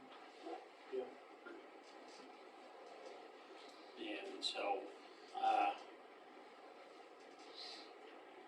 does everybody wanna go look at it before we make the decision? Or do we go ahead and make the decision to, If they're dead, Yeah, I think it's cleaned up. you get it cleaned up. I mean, cause it hangs clear over on, Yeah. it's clear across The the. wind's been so bad. those two right there are dead, and if they fell over, I don't know if they would reach her house, but they might hit her vehicle if it's sitting in the Or drive. the house right that they're under. Or the power, over the power line. Yeah. Power lines, yeah. Yeah.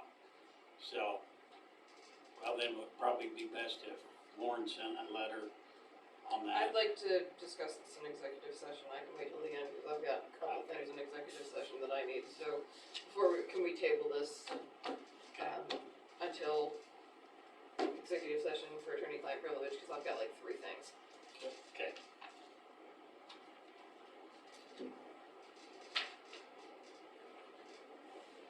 Okay, tree proposals. I went ahead and had 2 different companies look at Saw Hill Park.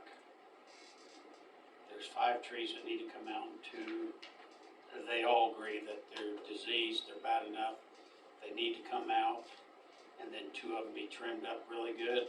The 2 that we would trim up really good, probably in 5 years, we'll be taking them out.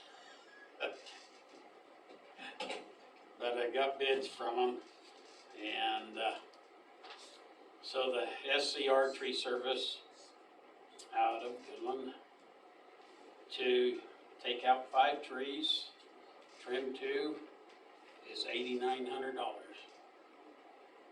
Today, and I don't know what they actually call them, but Cynthia Welch is the owner of it, but we've got a deal tonight that we're gonna pass, like they've turned in their stuff. They did some tree trimming here the other day in town. They're at $8,000, so it's $900 less. Where the money's gonna come from, not exactly sure, but they are trees that don't look good in the park. Did you check with anybody in, what's the guy's name over in Atwood? Matthew something. We've got one guy that's registered, that's licensed, and then Rocking Tree Services is another one that we've hired in the past. That's from Atwood. He's not from the list. I think it's Matt guy who's supposed to be trimming the trees at the courthouse. I wonder what kind of proposal, now that we've We got. talked about it in the group meeting. Which is fair to the district. Yeah. We should probably put something out to everybody that was on our list of.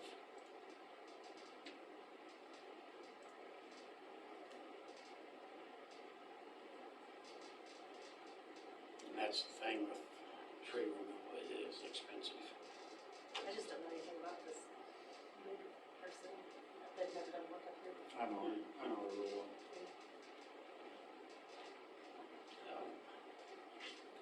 They both had a good one, is that right? Yeah. Well, we can table it, we can just wait until later. This is the time of the year it's easier for them to figure out what to trim out of the trees. Because you can see the dead leaves real easy and stuff. But we can table it until next year and then just get it rebid. Yeah, I actually know both of these people.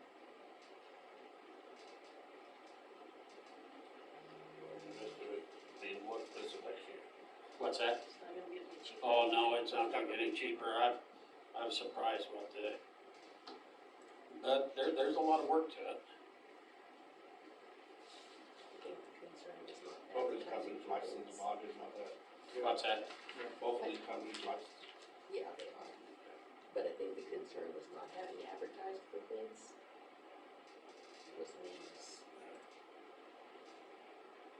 Well, we'll just table it for next year. I agree with that. Table it for next year. I would put it on project spending. Probably better, so we remember to do it.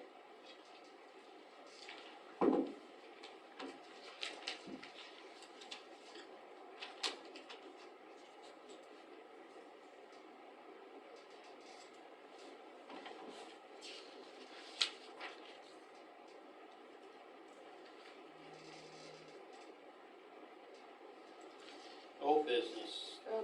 We did not approve the tree trim license for Cynthia. I'll make a motion to approve. Oh, okay, I see. License. It's been moved by Amanda, second by Kale, all in favor? Approved. Okay, old business, the CBK contract. So I got it back from them with, the percentages that the council had asked them to provide, and, See you guys. See you good. Thanks again. Thanks. Sorry I didn't Welcome. get here in time. in the initial discussion, they said 30 to 33%, and when I spoke to him, he said he'd make it 30, and so that's what's in there, that's what they plugged in, was 30%. And Lauren put the contract in, didn't have any issues. I didn't have any issues with it. Where's she got it plugged in there, 30%? It's really hard to see, but it's on number 2, on the first page, in the very first line over on the far right. Oh, okay.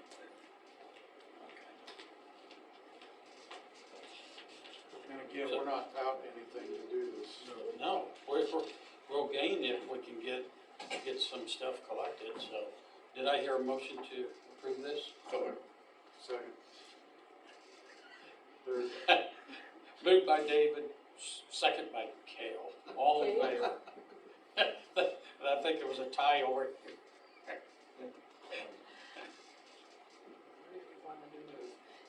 And, yeah, Mary, you have the originals.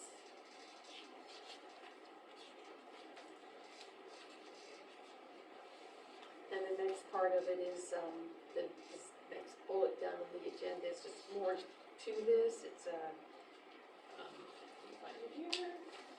It's just a form that they need signed, indicating that we're gonna use the address that's on file with them and when they send it out, to the people they're collecting from, and that's generally what they're going to do. If we wanna use something different, we would fill that bottom part out, but it's just our standard address that they have on file, which is Post Office Box 517, St. Francis, Kansas. So that's what the mayor would be signing there, somebody wants to approve that. You need to vote on it too? Not a vote, just a motion though, please. Yeah, do I hear a motion to approve? Second. Moved by Kale, second by Larry, all in favor? Approved.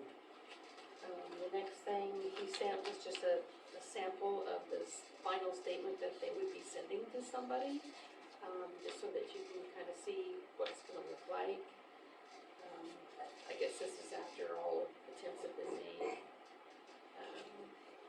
to collect.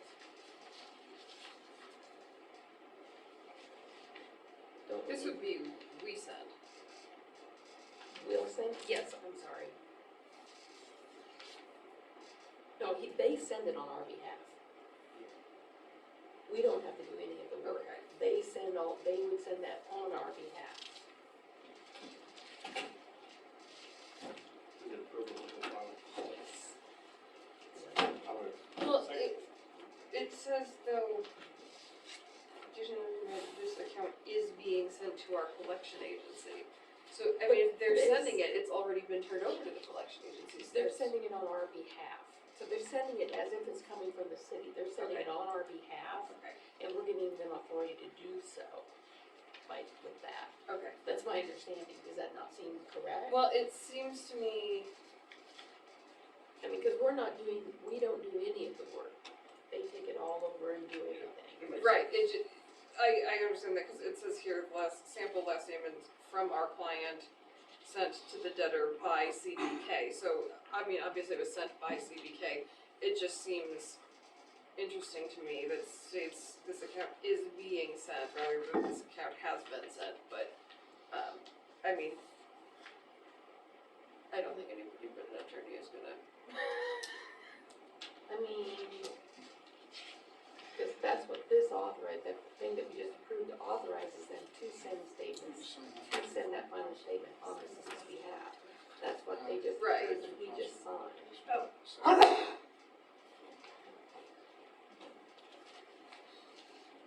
Right, but it's not this specific one, it is a final statement. Well, which is this one with their Yeah. information in it. Right.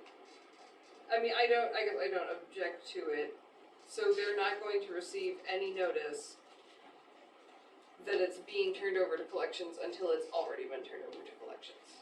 That is the final statement means the final statement from us through Nick. That's the notice. It's actually on our behalf. Authority on, so. I mean, almost all these accounts, we tried to collect from them, and then it's just, Right, so before it gets turned over to them, we follow the process of the 3 attempts with utilities and all that stuff, before it Right. even gets sent to them, yeah. And then they take it over and they Okay. handle everything from there on out. Okay. Including that. Yeah. So, I'm in motion, Carol second. let's see. And the last one was, the Kansas set-off notification, we just have to notify, right now we use set-off, and Jen handles all of that through Kansas set-off, and this is just notifying them that we have contracted now with CBK to take care of that, for us. Probably ought to go ahead and get a motion on that as well, just so you Move to approve that. moved by Larry, second by Amanda, all in favor? Approved. Thank you.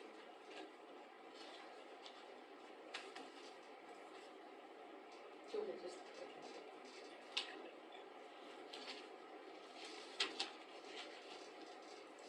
Dan, are you wanting to sit here all night, or you want me to move you in here? No, that's fine. I'll stay. Okay. Property cleanup. Okay, we have sent out, I think, 3 more property cleanups the other day.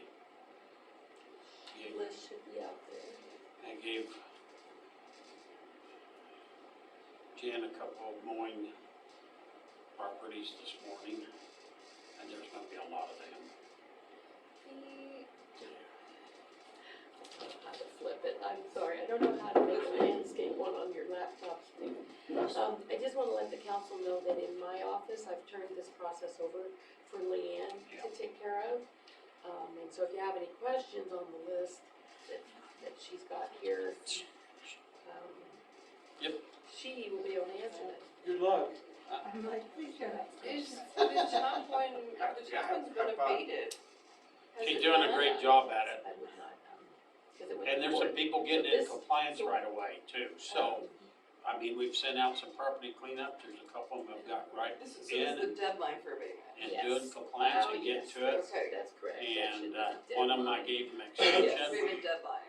And and, so what this shows basically is she what's got not it done abated, Saturday, got a citation and cause she was report, and she's due done on with it Friday that or way. something like Okay, that. okay.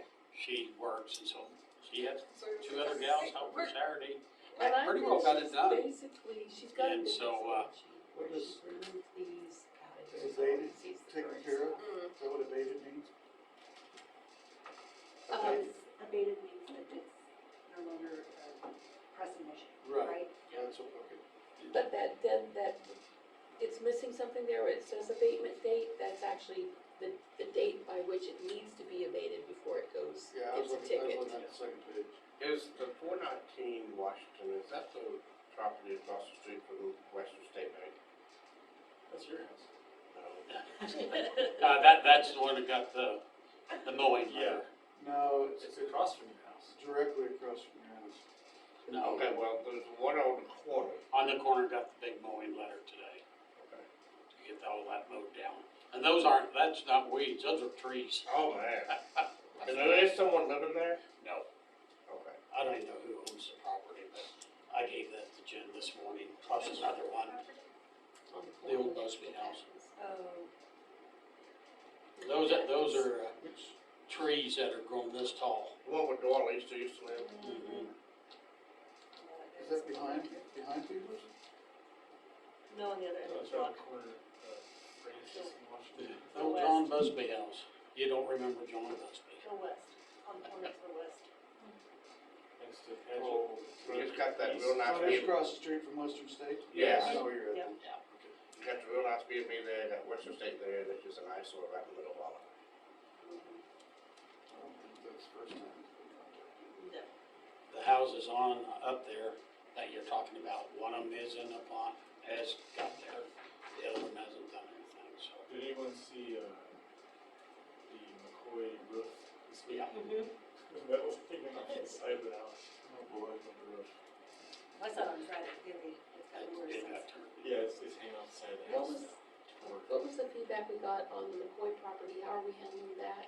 McCoy went as a regular letter sent with a tracking number, because then it gets left into their their mailbox at the house that we have at the, I don't know if I'm allowed to say the address, so. Yeah, you can, it's open record now, but what happened with the McCoy properties is why there's been a delay on that, is he wouldn't pick up the delivered. that he had to sign for. When we sent the foreclosure notice, I had attempted it multiple times. I had Janet call and give this information to either Leanne or Lila. We sent the foreclosure notice and it came back and we sent it and it came back and he never signed for it, so I sent it regular mail. I just sent it and said, this is your hearing date in front of the council. And, he said that he had received notices that he had letters to sign and pick up at the post office, but he works during those hours and he can't get down to sign it and he can't. Cause I think the last time he said by email was better, or. He said he can't get down to the post office to sign. And he would prefer communications to come through email, but we have to, as much as he would prefer communication to come through email, we have no way of proving that we followed the set forth procedure to the court, which I'm required to do if this goes to court, which seems possible. Can you do both? So we've already done the one that he hadn't signed for twice, and It wasn't signed for. so now we're gonna do now she just sent it. So, we just wanted everybody to understand why there was a delay. A couple properties are getting the citations because they haven't done basically anything on. One of them I did notice when I went by on Jackson Street. They did move a few things, but they got a long ways to go.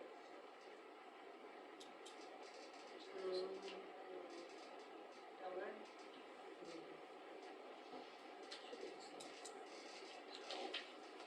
But, if they come and talk to us, the one property that we sent one to, she came and talked to me. And she said This she's is how I got do it. somebody that's gonna take the vehicle. And, so forth, but she got pretty well all the trash picked up and stuff. She just got a little bit to do. And all that's left is the vehicle, and she's got somebody that's gonna come and get you. So, and she talked to me about it, so, that's what we said, communication, if they'll call us and tell us their plans, and that they need an extra couple of weeks to get it done, or whatever, we can work with them. But the ones that don't wanna call us or talk to us, Is there something in Did our somebody letters get- that go out that states what you just said? Please contact city council. It says in there, it says you have 15 days to abate these conditions, or within 10 days, schedule a time to talk to city council about this property. It tells them they have abate it in 15 or contact the council in 10. And that's why we started kind of a checklist of what they need to do to abate them so they know from the very beginning. There was the property that had been in potential foreclosure status that the gentleman from Denver was working on Emerson. And then that kind of fell off. Has anyone heard from him? No, we need to talk, we need to get back in touch with him, because, yeah, we need to look that all back up and stuff, because that was supposed to have been shingled and taken care of. I believe he was in email contact with JR, and then JR sent me, forwarded it, so I may have his email address. I will, to whom am I forwarding it? I don't have a phone I number. mean, are we starting all over again on that one? That one was a foreclosure potential. But he didn't, He had a plan, and he didn't follow it. So, I mean, I don't know if it's still I don't know if it is possible foreclosure status, because at the time that it was possible foreclosure status, it was, it was, Was that for condemnation? Because we went and looked inside and we couldn't do it. okay, We could not do it, but we told him he needed to shingle the roof and fix the exterior, siding and, soffit and stuff, but he hasn't done it. He did pick up some of the stuff in the backyard and mowed and cleaned up, but that's basically all he got done. I think we would just readdress it because he was supposed to Yeah. follow those, do those things and he didn't, so I think we just need to reach out Because back I out. remember he contacted JR and told JR, he said, well, I can't have it shingled by this date, but I'll have it shingled this fall. That was a year ago. I think we just need to follow We up. need to follow up, we need to find the information on that and look at that again and get it sent back out to him. If that was initially was that a condemnation? it was a condemnation. Yeah, we thought that might need to be condemned until we went inside and there was no plaster on the floor, the plaster all looked good. You could see where it leaked by the chimney in a little bit. But if they shingled the roof and fixed the outside, we couldn't really condemn to that. So do you feel it carry on then in Lauren's office? Because it was at that point? No, I mean, I if don't- it's not a condemnation status, then it just No. needs to be a property I don't think cleanup. we ever went to that. We went to look to see if we should. I don't know that we need to start over. I think we just need to go back to the initial, this is what we set out, and this was the time frame for you to do it. That But time- what I mean by start over is start over with the count, like, so we're gonna, she'll send the letter, he'll have Yeah. 15 days, that's what I. Am I sending the letter, or are we, or is No, but Lila? I mean, I think it needs to be, don't you think, a different than an initial, this is a property cleanup. You were on our list, these were the things you were supposed to get done by this time frame. You haven't followed through, please contact City Hall to follow. But I don't know that it ever was technically a property cleanup. Cause we sent a letter for condemnation, and then he met with the mayor, and the mayor went through it, and he said, okay, you need to do these things. It wasn't gonna be condemned, but you need to do these things. So I don't think he's ever been given proper notice under the property cleanup ordinance. That process. I don't know. Yeah. It didn't come from, the only letter that came from mine for that property was a possible condemnation. Right. And so I don't know that proper notice has been given for the property cleanup. So I think what we may want to do is send the standard letter with something in, Maybe go back and see if we can find what the time frame was, and then that way on his list of things to do, this was the time frame you were to get it shingled and this kind of stuff. JR, Yes, JR yes, sent, yes. That sounds like that seems. Yeah, like- if we could go back and find the information, Or we could- Yeah, cause I remember talking about it, it's gotta be in minutes or if there's not correspondence, cause I remember talking about, he had a time what frame. did you say for the end? I have his address, and I'll get you all the information that I had. So I have the contact information, and then I know at some point JR sent me an email of what he was gonna do, and for some reason the search does not work in my email, so I'm gonna have to take the time to scroll back through and find that email, because for some reason the search function does not work in my email. What was, do you know what that address was? I remember the name. But it was. Pascal, Tamburino. Yeah. Pascal Tamburino, it's on West, One something West Denver, hold on, I can pull this up. Let me log into my server. I might have the entire correspondence in a file in my office. I will look for that tomorrow, and if so, I'll have Janet run it down to you. that'll work. Cause I keep property cleanup files in red until they go to court, and then I put them in the yellow file. So I may have everything for you in a nice little folder. Okay.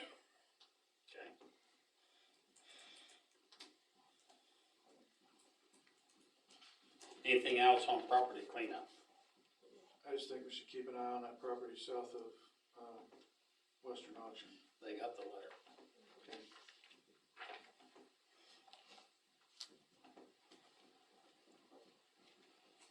Okay, next one, project pending. So let's add the trees to that for the park for next year. So we can do that early spring, and then maybe next year we could do it early enough to have it done before alumni weekend.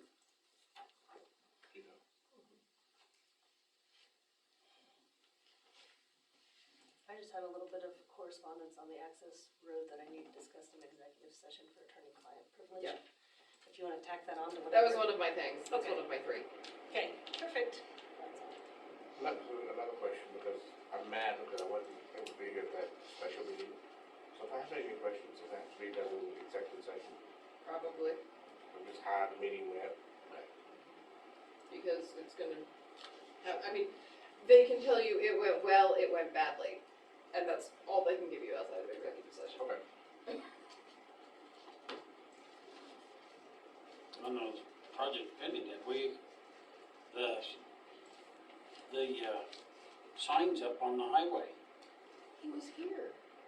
Did he leave? No, I'm not talking about that. I'm talking about the Oh, the LED sign. LED signs and the other one.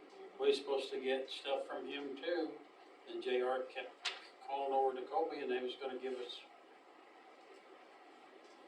nothing on that. He left. Oh, I thought I called everybody back in. Who was it? Jordan, he was sitting there for the longest time because he was gonna talk to you guys about that. The billboards. Maybe he had all. I guess we just need to follow the fully signed as far as those other two. Yeah, so. Your intern. Just interim, and like follow the fully signed. Yeah, when I find time. You said you would get I- that out. I'm working again tomorrow, so, I mean, I can call over there and just ask if they Where they're at. spoke to JR, do they have anything for us? I can make that phone call. yeah, and then tell them that we need to get them up here to figure out what we need to do to fix them. And we need a quote on the other one because the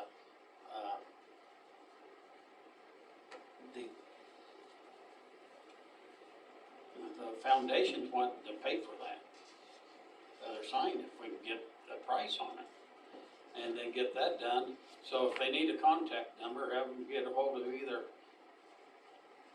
myself or Dan or somebody, because we need somebody around if they come up, that might give them a couple numbers to get a hold of. So the signs you're talking about, does that include that one that busted up there by the, restaurant? Yeah, Okay. I know about that one.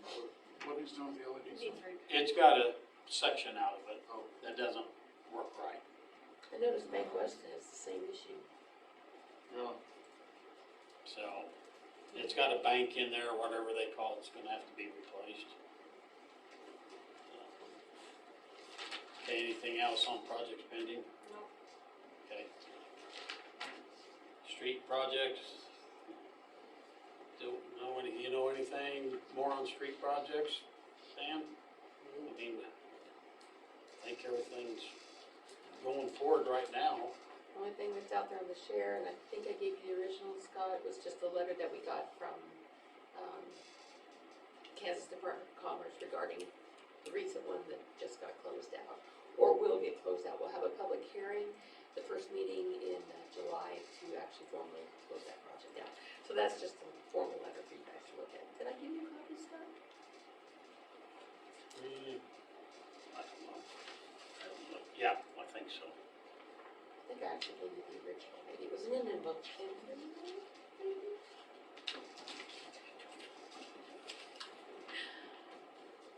If you need one, I can pass that down.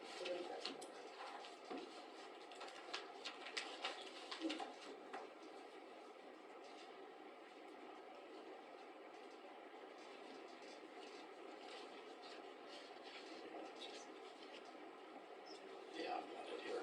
Oh, Okay, well, let's move on to pool report. The only thing I've really got, so far, things have gone pretty well. We had, was it Sunday? Saturday, I was down, I think it was Saturday, I was down there, and there was 150 plus people down there, it was packed. Opening day was awesome. Yeah, thank you for that again. Yeah, for sure. I wasn't able to see it, but based on the bill that came in my office, I was thrilled. Hey, that's why we do it. All the lifeguards are pretty tickled to be working with each other. I think we got better food than we did last year. We had a little bit of problems with vacuum, but between the city guys and Kelly, I think they're working on all that. Everything's going good. The only other thing I had a request for, I think it's already been partially addressed, but there's a group that would like to sell some cotton candy as a benefit for Gina and Comfort.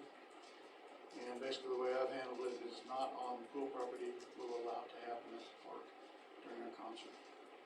yes. That's what I handled. I was gonna say, because I'd already talked to him, we just can't, just so the council understands, you probably already do, the city entities cannot support fundraisers for individuals. The theater had asked the same thing. Yeah. So just so you guys understood that. Well, that's where we went with that. Unless you guys have some questions, I really don't have much. Okay, that's good. Yeah. Do I hear a motion to accept them? Sorry. Moved by David, second by Cale, all in favor? Approved. Okay, theater report, do we have anything on that? I didn't, Leanne went to the meeting in my place. Do you have anything to report from the theater? Did they talk about anything that you want to share? I'm not sure what I should anymore. There were a few items that they did discuss, but, and I'd like to tell them that they discussed Jessica's going to hourly. Yes, instead of- okay. yes. They changed Jessica from salary wage to hourly wage. They did an executive session with that. They also brought up the cotton candy request during their meeting, and then they had sent over an email later on that one. There was an issue of a clogged toilet. Yeah, I was there that night. We were too. Yeah. The Top Gun was great, by the way. Yeah. There was, No, go ahead. I was just gonna say, they did send me a quote to get that carpet clean, and I need to go get that, so we can get that approved. So while she's talking, I'll just go do that, if that's okay.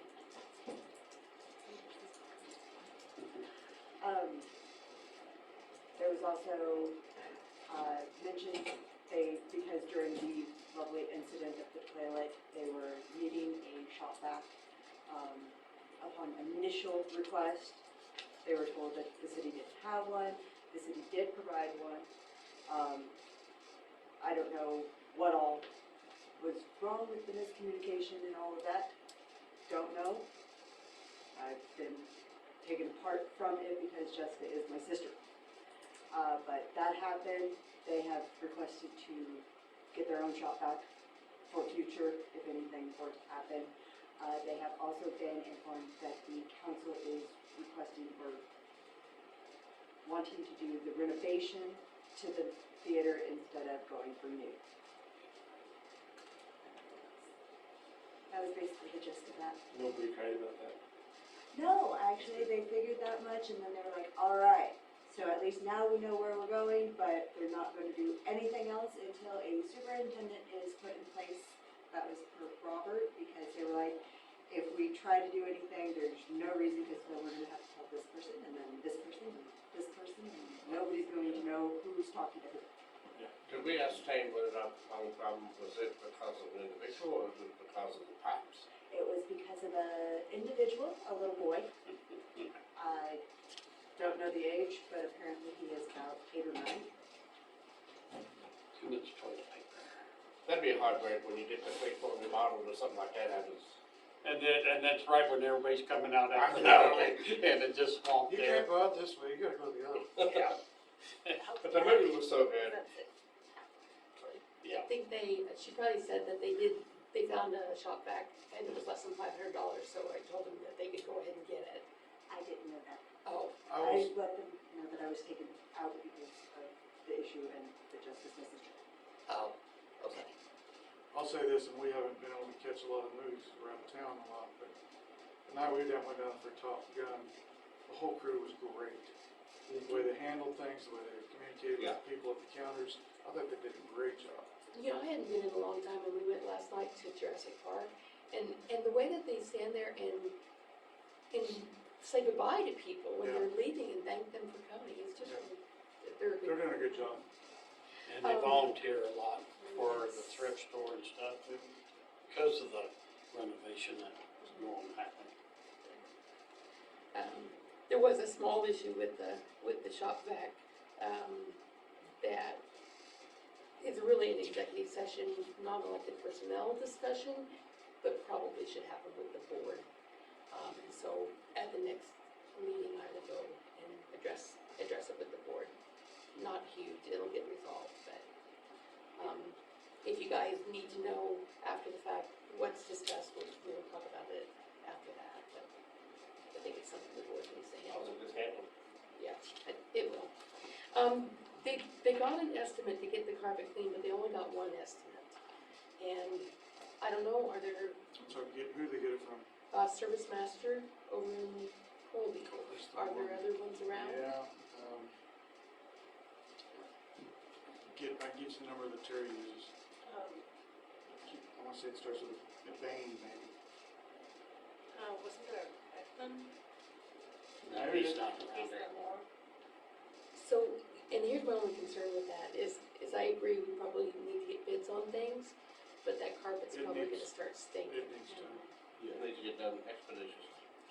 Well, of course, Well, decide whether or not we're gonna put it out for bids. yeah. Because if we put it out for bids, we're gonna have to advertise, and they're gonna have to wait a couple weeks. I think that's ridiculous. I think it's I priority. think This for is- something like this. Priority to get. It's probably a little bit different, and Service Master will probably do the best job you can get Yeah, done. once they get it done, it's gonna rot and get nasty. As long as it sits.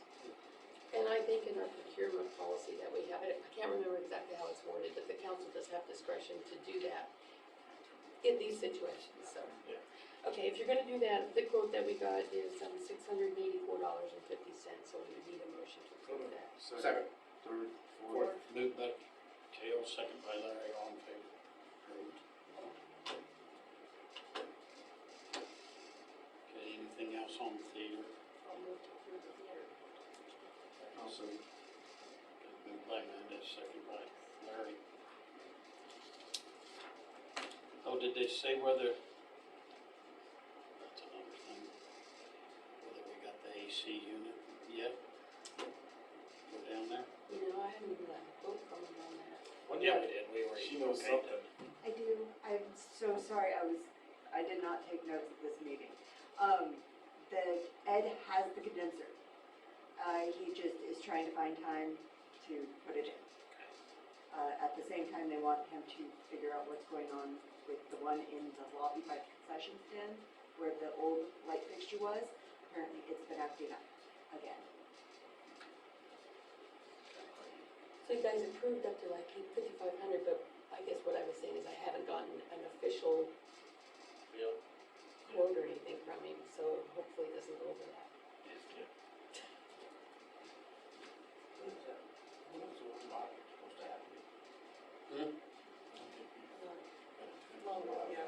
No, that's fine. Okay, building permits, what did we have, Dan, last time? And chicken permits. Here, you can sign them all.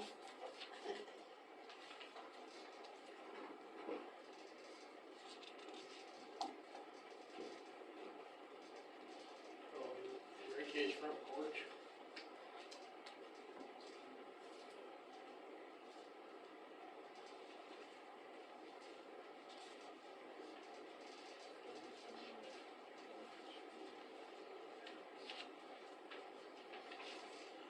Just the two? There should be three. Oh dear.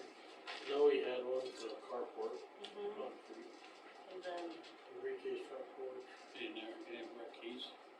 I don't know. Robert Peterson. This was a tear down, that already. Scott, did you have three? No, this is the chicken permit Oh yeah, that's in. and then the fireworks application. Thank you.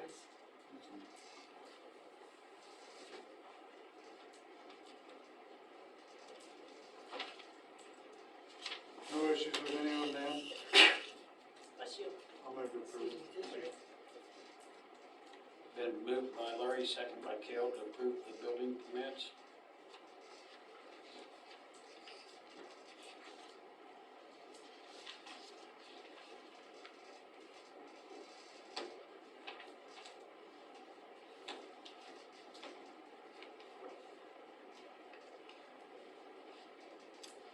Superintendent report, I'm gonna let Dan give you some information about our generators and what else,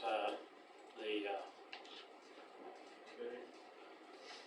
So was it Sunday morning? Sunday morning we had power outage. Ended up being Sunflower. They had a structure go down or something over that. By the time they get anybody to do switching over there, we were out for an hour. So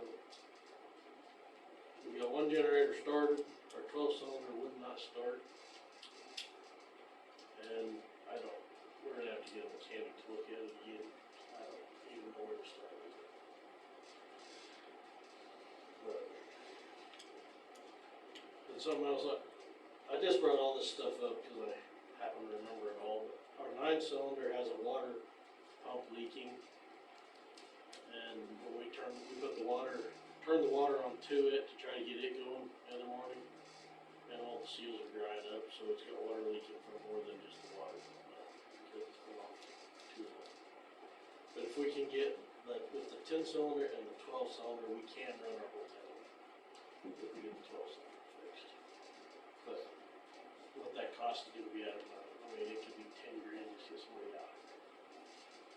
and takes forever to get somebody out here. Cause there's just not too many people working on those type of whole generators anymore. So, When was the last time it rained, you know? The 12 cylinder? Oh, yeah. during the ice storm, Yeah, we had a problem one time with it, and they fixed the air starter on it, and that's what it acts like it is again, but we're not sure. So a couple of years ago? February 21. Yeah, probably. We've started it a time or two just to make sure, it's been a while, I mean, since 8 months since we started the class. Well, we probably have to get somebody on, right? Winter's not that far away. well, do you know who JR contacted before? Find information somewhere? John and I've been looking, we're gonna try to find somebody, get somebody. Yeah, we need to get a hold of somebody and see when they could come out, what it'd take for them to come out to look at it. You know, whether it's $2,000 or $3,000 just to come look, and then whatever it costs, I don't know, but we need to at least look at it and see what it's gonna cost. You said they did come out last year? No, it's been a few years. Because we can look back and see who came before. But the guy that came out 5 years ago, 4 years ago, and he was probably 70 then, so Yeah. he done gave it up. That's been the biggest problem, finding mechanics that still do work on their engines. If there's a company name, maybe they Well, we train got somebody else, so. we looked up some places on the internet, so we'll try to call them Okay. and see what we can figure out. The new boiler we put in, apparently it don't wanna work right now, so I'm gonna put a call in already and it'll be here in a week or two. Get it looked at. See what's going on with that. Dave Spalsbury with Kansas Wildlife and Parks came out to Keller Pond. Basically, they put a shocker boat on, we looked at the fish, said the fish don't look great. He thinks it's a habitat issue. What he wants to do is sink some, like cedar trees or something like that, but he wants to do it in the winter time, we can pull it out on the ice and then sink them out there. Just let them lay on the bottom. Yeah, pretty much. Well, they have a way to anchor them, so they'll go down. But his first suggestion was we could cut some of these cedar trees down out here, and I said, yeah, we're not touching them until Killer's Pond Committee does something first, so. Which one's he talking about? He was talking about every big tree out there, I think. But that's the scoop on it. He's gonna send me an email and stuff, and as soon as he gets it to me, I'll get to you guys, and kind of what his suggestions are. So, a few months ago, I got a call from our transformer company.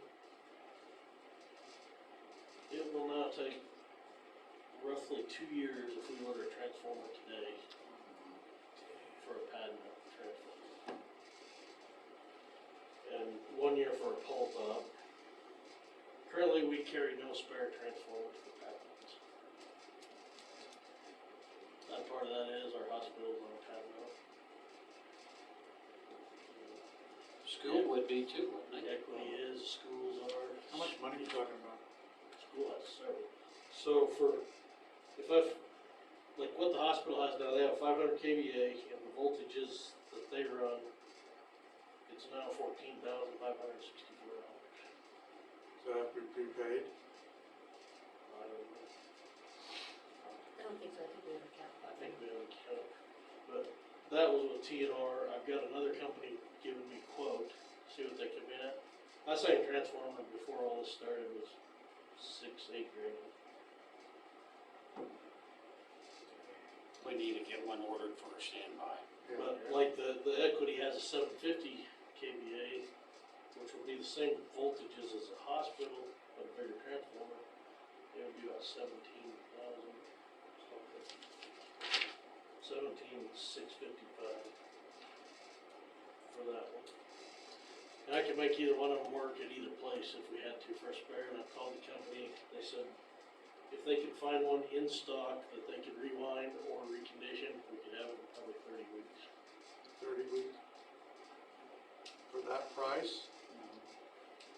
For a rewind? But, well, let me rephrase that. That's recondition, so, yeah. For 17,000 for the bigger one. How much? And we may have to, we may have to fudge on the pad a little bit or something to make it fit, but at least we'd have something. But it might be better to go with the bigger one Right. because it would work for the co-op, definitely. And if the hospital went out, it'll definitely work there because it'd be too much, but it would work there. Right. So we better go with the bigger unit. What would the school take then? I gotta do some more figuring. I've been putting a book together on all the pad mounts we got and trying to figure out, cause we got so many different voltages on stuff that we'll probably have to have, if we wanted to cover everything in town, we'd probably have to have 6 or 8 transformers. There's one sitting up there, Calcrates too. Yeah. Yeah, we need a standby for sure. Well, the village has 2 of them. So it used to be, I don't think we ever really worried about it because like Goodland and Colby carried that stuff. And now if they're hard to get, you're talking 2 years out, they're not gonna let go of it as easy as they used to. Yeah.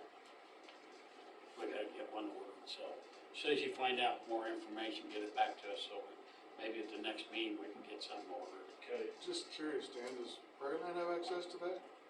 they would have some, yeah. I don't know if they're on any 2400 stuff though, and we have 90% some of our systems 24/7. With 10% being the higher voltage, which is the hospital and equity.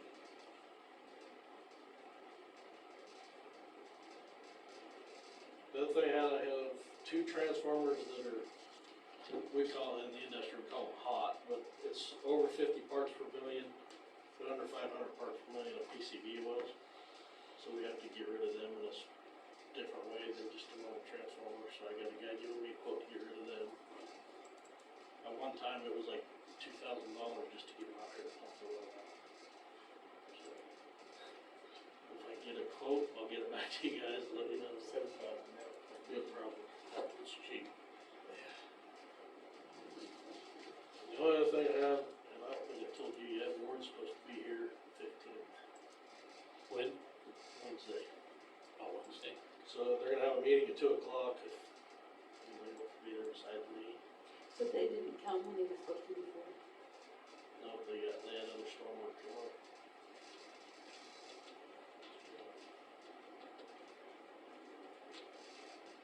And then we also, talking about stuff, no dividers yet at the restrooms.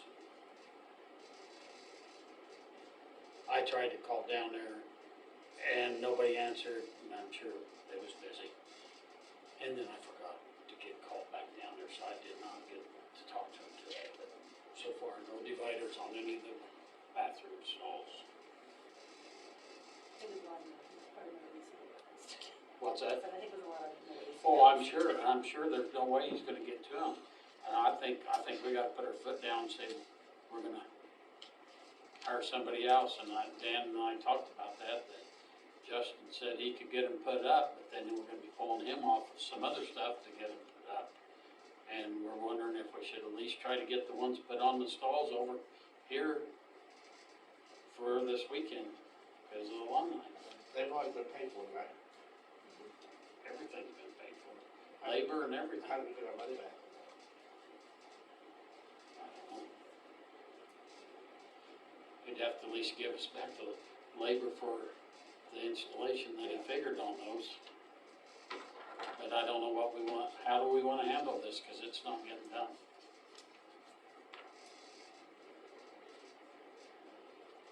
And I don't see it getting done this summer, cause with all the AC calls he'll have and everything else, he'll be on calls all summer long. When it's 106, it's gonna be 101 this coming Saturday, this weekend, and it's just gonna be hot and windy, and he's a one-man crew basically, so, My 2 cents on trying to get it done for alumni is I personally wouldn't worry about it. I don't think it's right to take somebody off city crew to do it short term. well, I know it, and besides that, we need them doing their jobs. So, I don't think we're gonna see near the volume this year that we have in past years. Well, I'll try to get hold of them again and say, we've gotta get this done. And then at the roadside park, we've got people staying up there all the time, and it'd be nice if those stalls were on there. Yeah. So, I'll try to get there tomorrow, or I'll call him anyway. Okay.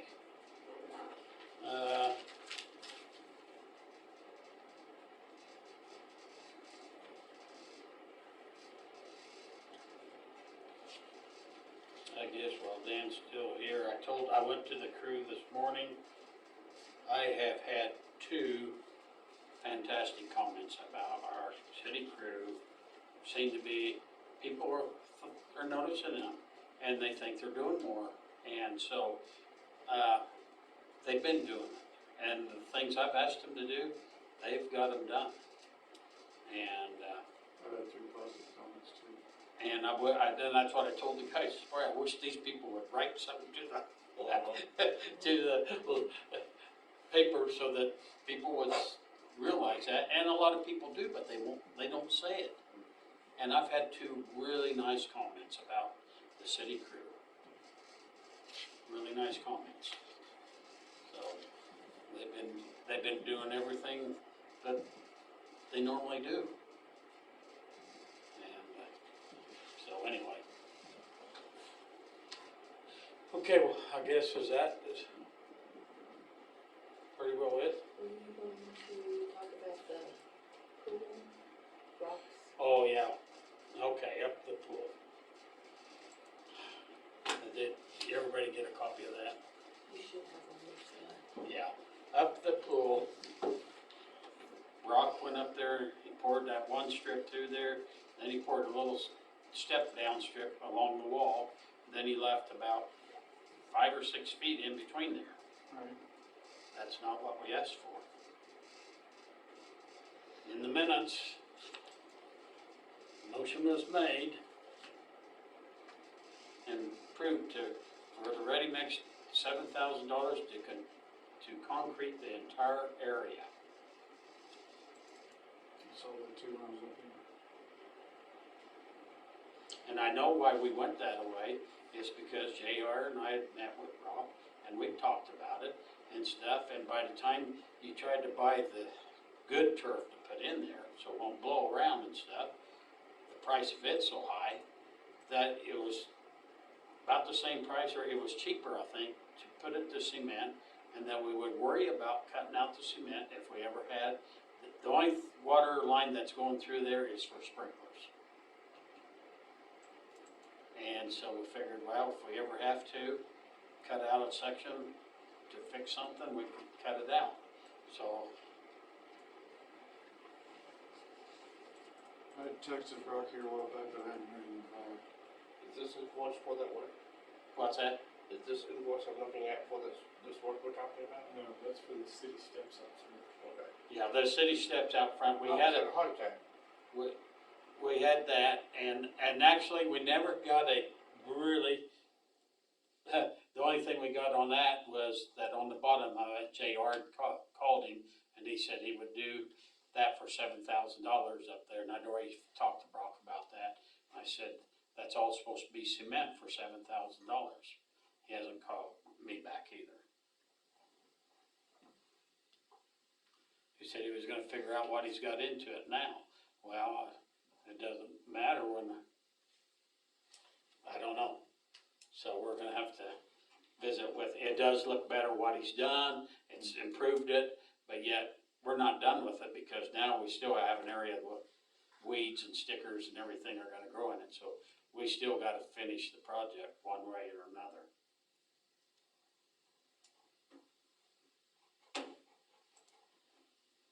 How wide is that? That whole space? Well, I don't remember how, it's about 12 foot wide, and so there's about, I'd say there's about a 6 foot area that's left that he did cement for the whole length there.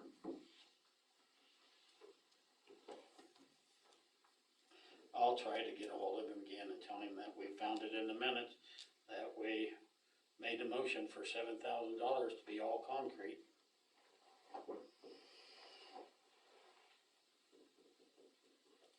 Okay, just wanted to bring that up because I don't think it's finished.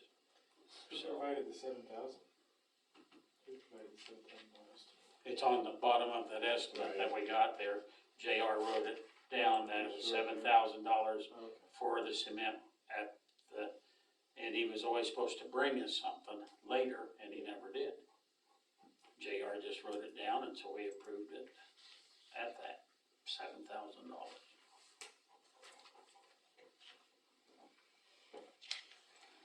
And I called JR one day too, and I said, am I wrong? And he said, no.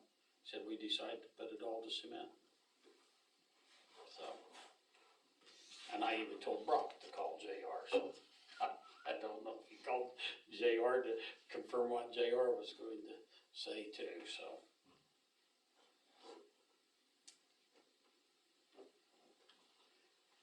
Oh, I've got signs for the Veteran Memorial. We need to work on that. Did we ever, I don't know how many signs we need. 1, probably 2 for sure. We was gonna put signs up there, it's gonna say, we was gonna try to set it up that it would say Veterans Memorial and Roadside Park. And get them them up there that would point arrows over toward.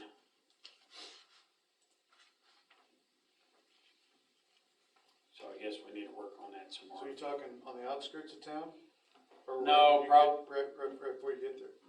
Probably just right in town. We've got some signs up there that point to downtown so far, or the pool and those things, those signs are up there. And those are all on the median, on the poles, right? They're on the median, on the poles. So if we can figure out to mount some more of these that would say the Veterans Memorial and Roadside Park, they almost need to be double-sided so that you can see it from both ways. Well, maybe not, if you had one. Yeah, one there, depends on how the poles are set up. I feel like we should have a sign that says camping or something to point back towards the back part, because there's nothing up there that really There's says. not good signage that leads Yeah. people back there. I agree. Maybe it should say roadside camping instead of roadside park. Or roadside park and camping. There it is.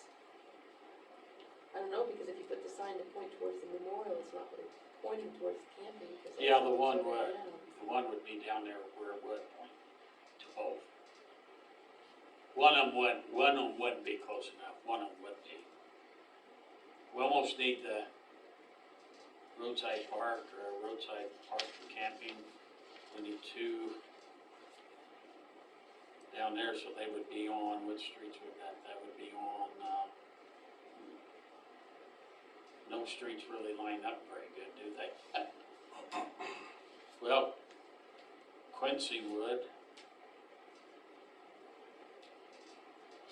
And, is that Benton? Right there, those two would line up to shoot across to go to Roadside I Park. just needed a block by the time they see it, so I they'll know. turn. Adams? I don't know, but then they still won't know where to turn. That's why you almost need four of them. One to start warning them, and then the ones that point the arrow.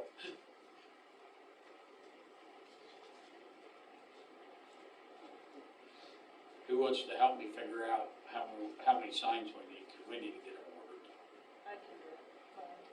Okay, let's try to figure out that for Veterans Memorial and the roadside park and camping, or whatever, how we want to work that. I have a thought on that. Leanne and I were looking at the funds today, and we've got $350 in that Weinstein fund that needs to be spent on something, and we were talking about, maybe donating it to the Veterans Memorial, but maybe that would be a good use of these funds, getting the signs up Get the there signs, to point towards that. What do you guys think? I think that would be the place to use it. Okay, we'll try to come up with what we need for signs. Okay. Okay, do I hear a motion to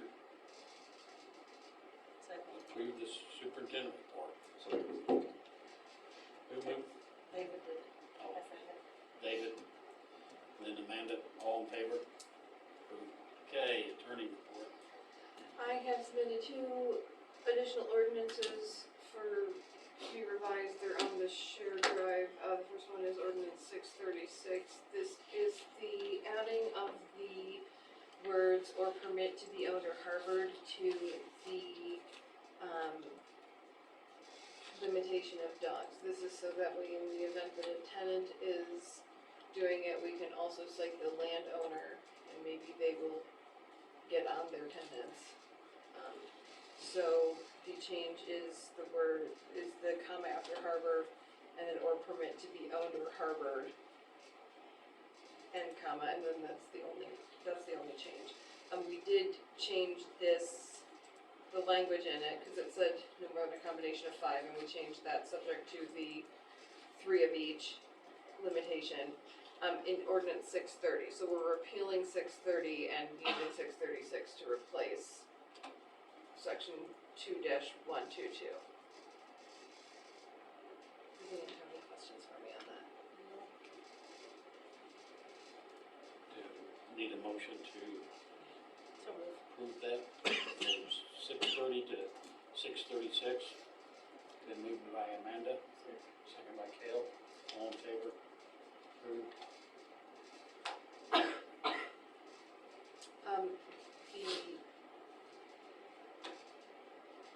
think we need a vote on that. Oh, okay. Sorry. Yeah, you're right, we do. David. I was like, wait a minute, my ears are. Okay, we got the vote. Sounds right. Yeah.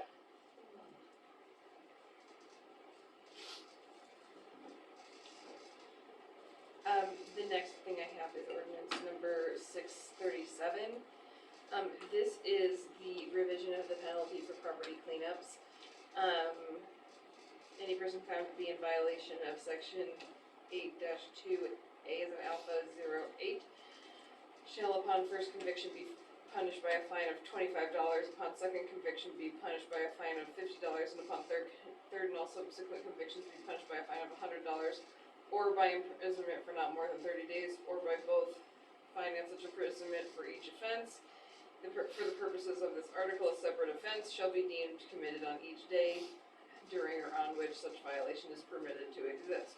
So that is what we had discussed last time, for $25 a day the first time it happens, $50 a day the second time it happens, $100 a day the third time it happens. So that's just modifying this. Does anyone have any questions for me on that? Okay, do I hear a motion to, Someone, moved by Larry? Second by Cale. Vote, David? Yes. Cale? Amanda? yes. Okay. Okay. Then, just as an update for municipal court on that, we had two individuals who were found to be guilty of the property cleanup violation. At the previous court date, I have waited to file their orders, as I will be filing a motion to amend their sentencing, because they were fined the $50 a day. And I don't think that that's right to do, to have them be $50 a day, and then the people who are about to be prosecuted at 25. So I'm gonna file a motion to amend to reduce that, for both of those sentences. The dog issue, the repeat dog issue, I was able to get that settled out of court, so we won't have litigation costs with that. A plea agreement has been signed and approved by the judge, and it is, it will be filed shortly. That's all I have, other than I need about, between Amanda's and my other two things. How long do you think you need? 5 minutes, shouldn't take very long, I don't think. I'm gonna say I probably need 15 minutes of executive session for communication subject to attorney-client privilege. I would like Lila to stay. 15 for all three things, or 15 and? I think 15 for all three. I mean, if we need to come out and go back in, we can, but, I would think I can cover it in 15. Okay. I mean, if Amanda needs 5, I don't need any more than 10. I'm budgeting in time for David's questions about the previous executive session. Okay, do I hear a motion to accept and file the attorney's report? Second. Moved by Amanda, second by David, all in favor. Clerk report. I don't have too much. First thing out there is a chicken permit. The one that you see out there was not signed, but Dan did go out and look at it today. Travis Jensen, it's a renewal. He'd had it since last year. So Dan took a look, said it's okay, although he didn't see any chickens. But they say they had some, so. Motion for that. So moved. To approve. Moved by Larry, second by David, all in favor. And the other place put up a fence. Did you notice that? Okay. And the next thing there is a fireworks license for pulling pyros. They get one every year, or they have for the last couple of years anyway. And they've got their sales tax ID, they pay their fee. I hear a motion to approve the fireworks. Moved by Amanda, second by Cale, all in favor. Approved. We've got a nice little thank you that I just shared with everybody, although Lauren pointed out the date. It says 2002, but I promise, we just got that at the campground. But I just thought it was a very nice thank you. We get notes every now and then, people write notes on the envelopes, it's appreciated at Parkville Fair, so. I've never heard of Vail, Arizona. Vail, Arizona. Never heard of that. All right, look that up. We keep track of where people are from that stay up there, it's pretty, there's people from Canada, just all over the place, it's really neat. People on those maps, they just put things in and. Yeah, that'd be a good idea. I'm thinking that area by the restrooms. Mhm. That'd be a cool idea.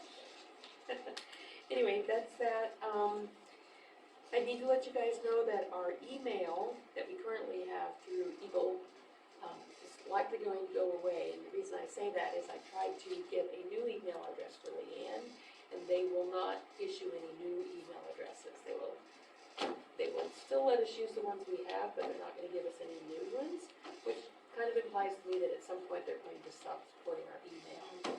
So I've been working with Lacey Grogan to see if they can help me figure out a way to get an email set up for the city and the city employees and the council and get a domain or whatever is needed. I know you can use Google email and get an executive account, and that might be what she's setting up for us. So as soon as I have more information on that, I'll let you know. But right now, we still have the same ones. You're just thinking we'd all have to change it?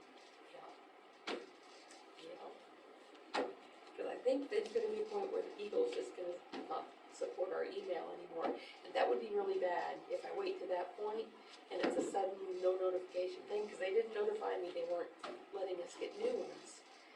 And if that happened and we lost access to our email, that would be a bad thing.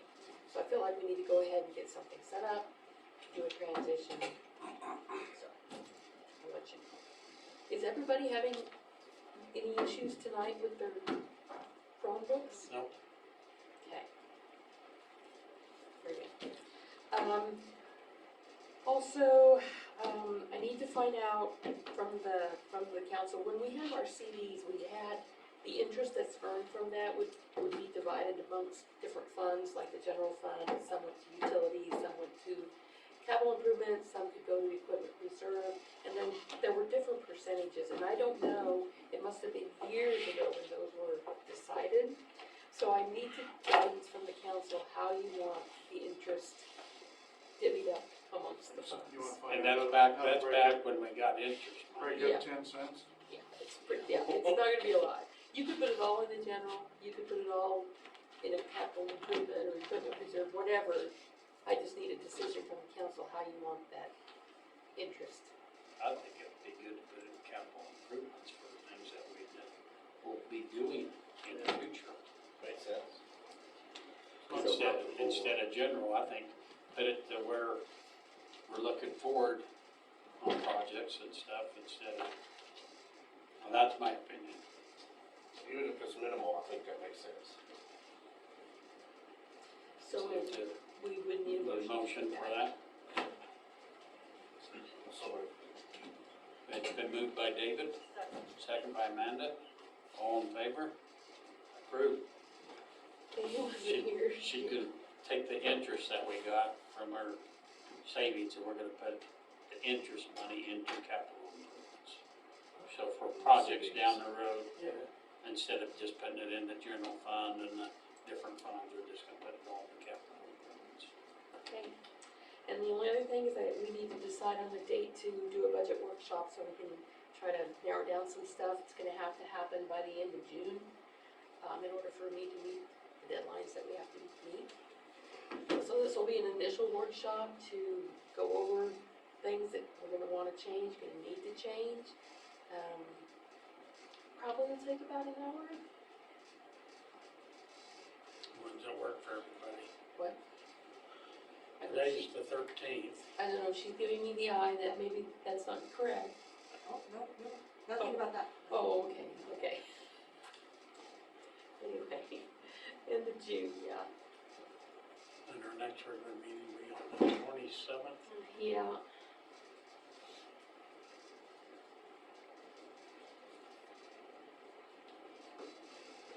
So what works best for you? Do you wanna do it at the end of June or if we, we really need to do it before the end of June because, Right. I'm trying to remember when the deadline is, but it comes up really, really fast now with the R&R.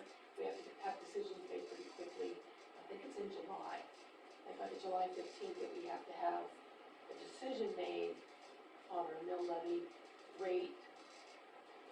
We'll talk about this again, but as you guys recall, we will exceed the R&R.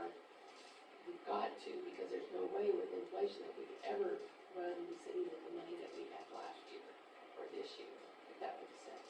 So you're thinking next week? So, no, we could do it. It'd have to be next week or one of these 3 days, or the first, but that's before the holiday weekend. I guess, what works best for you, Larry, cause or you work I'm in available Goodland? anytime. I've got a hearing in Topeka on the 30th, so 29th and 30th will be up to me. So, I could do 20th, 21st, or 28th, pretty easy. But you're out on the 28th and 29th? 29th and 30th. So we'd have a meeting on the 27th and then have one the next night? what if we did it the 20th or 21st next week? Would that work for you, Lila? Is that too soon? That might be a little too soon, I mean, I can try. Does that work later in the week? This would work, these days would work good, now I'm gonna be picky, so I'm gonna say these 3 days or that day. Those 3 or that day? Yeah, I'll be gone on the 24th. okay, so now I just need to get with the auditor, so I can make this work, I'm out on the 22nd. okay? So now we're here, here, or here. I'll be gone the whole week, 20th to the 24th. Or So it looks like the 28th. We're narrowing it down real Yep. fast. The 28th work for everybody? It's gonna be 2 nights in a row. Shouldn't be long like this, so it should really only So- take an hour or so to get stuff ironed out. It's 7 o'clock on the 28th. Does that work for you? I can leave, yeah, because that means I don't have to do anything else. If I'm coming straight here, I'll be fine. Maybe 10 minutes or I need to double check something, I might be out of town. So, it looks like that's still the best date. I don't know about Dara, but, we might need to shoot her a note so we can at least make sure we have enough of us here. Does it work to be just a little bit later than 7:15? Does that help you? 7 o'clock? 7's fine. Okay. 7 o'clock on the 28th, and let's find out from Dara if she can, Okay, well, you can let me know. I'll find out. Cause they don't look like the other week was working, so. Might be,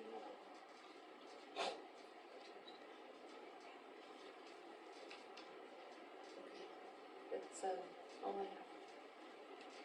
Okay, do you hear a motion to accept the, Did I miss something, Leanne? Because you were trying to get my attention, did I miss something? The sheriff's contract.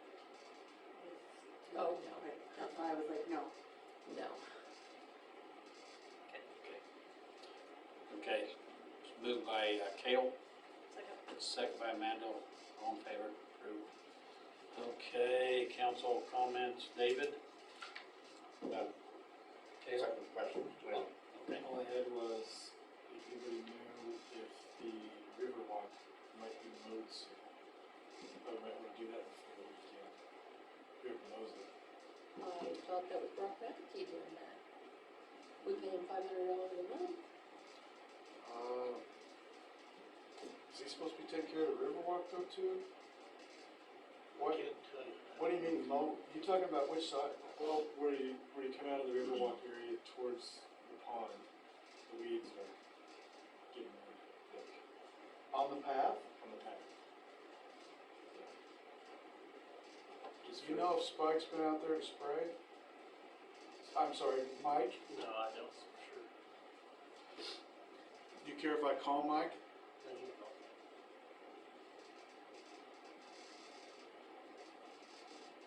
So, Alright, Could you, Usually we just go in there and spray down both sides of the path just to keep the weeds from growing in, don't we?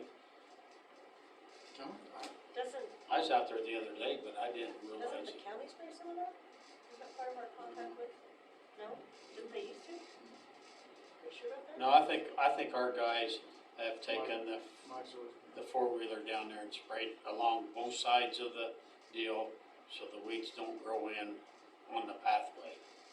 But I didn't see any weeds on the pathway, but I think the weeds on each side are probably growing up, that's for sure. It's really big right now. You're gonna call him? I'll call and talk to him. Okay. So I must misunderstand, Brock only does Keller Pond? Well, I'm trying to remember. He was supposed to take care of the trees and around the main pond, wasn't it? I don't think he was going I down don't the, think so on the Riverwalk. I don't think he was doing the river walk There's either. a tree on the path too. Going to the Riverwalk? Going to the Riverwalk? It's along the river. It's on the west side of the river. You meet halfway on the path. It's fell down and it's covered underneath half the path. Oh, fallen tree. Yeah. Yeah, I don't think Brock did anything on that. The walking path, that path that goes down along the river and then back up.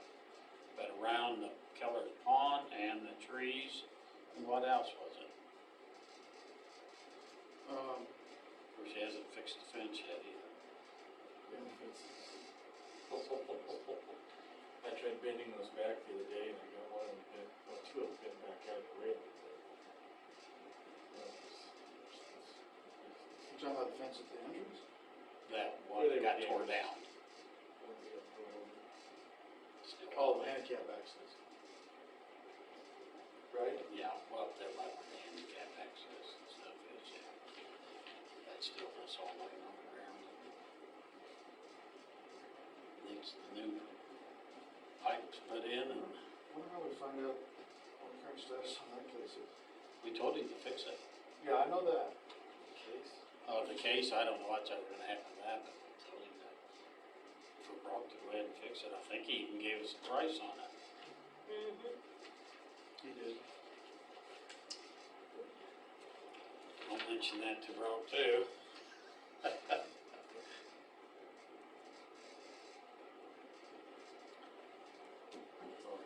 It's gonna be a little tougher right now, getting stuff done with Brock too, down to guys. Yep. That's right. It's in American Bay.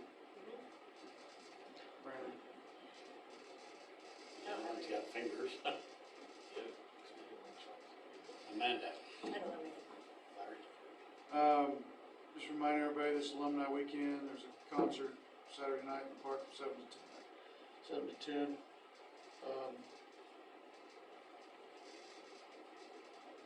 Turn on the AC. And there's a 202 project that comes up Oh, Saturday yeah, too. 202. Yeah. In fact, they're opening, Friday night. Friday night, yeah. And then there's an appreciation get-together, congratulations for Larry Gable at 202 on Saturday afternoon from 1 to 3. Yeah.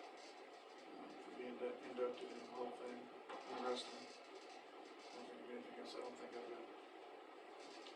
That's all I got. Okay.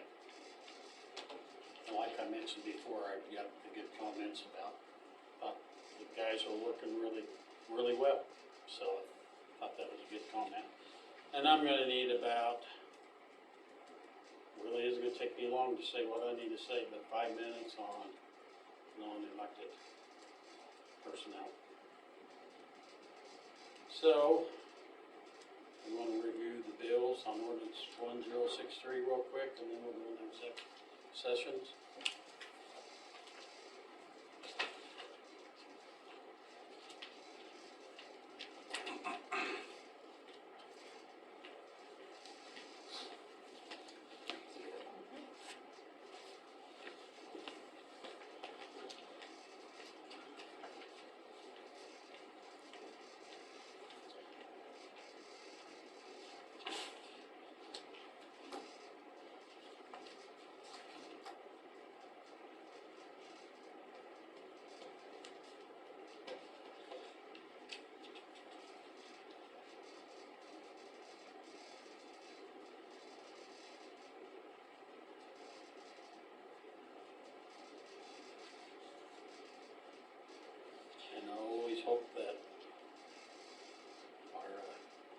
personnel will tell us if they think something's way out of hand on these bills, cause it's pretty hard to look them all over, and once in a while we see something. Well, Dan has been coming in and signing them, as Jared used to do, and he takes his time and he looks at them, and so he's to blame. No, I'm just kidding. You might be in trouble though. And then I look at him, and Jen looks at him, and Leanne looks at him, and you guys look at him.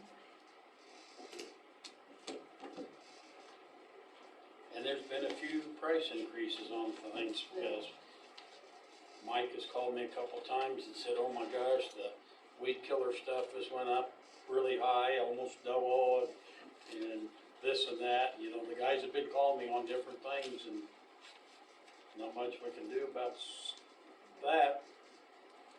We gotta have it, and so. What's the distribution balance for the library? Oh, that's a good question.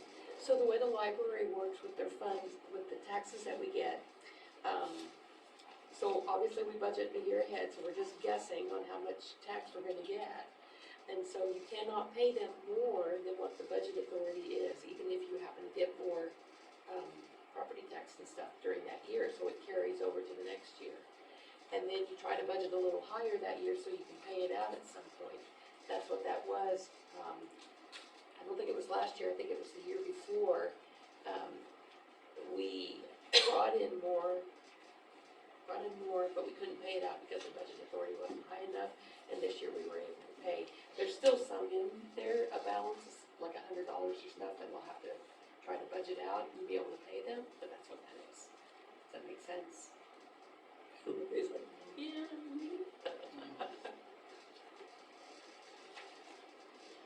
Any other questions on the bills? Make a motion. Been moved by David, second by Amanda, all in favor? Bills are approved. Okay, we will go ahead and go into executive sessions here. I'll pass that down. Thanks, Dan. Yep, see you. Yep, see ya. See you, Dan. You got questions, stuff for alumni Oh, bar out sure. there. Okay. Appreciate the help.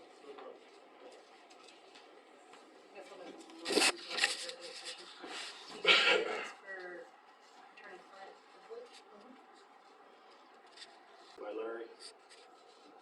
Until what time, I'm sorry? 15 minutes notice from that, 10:29.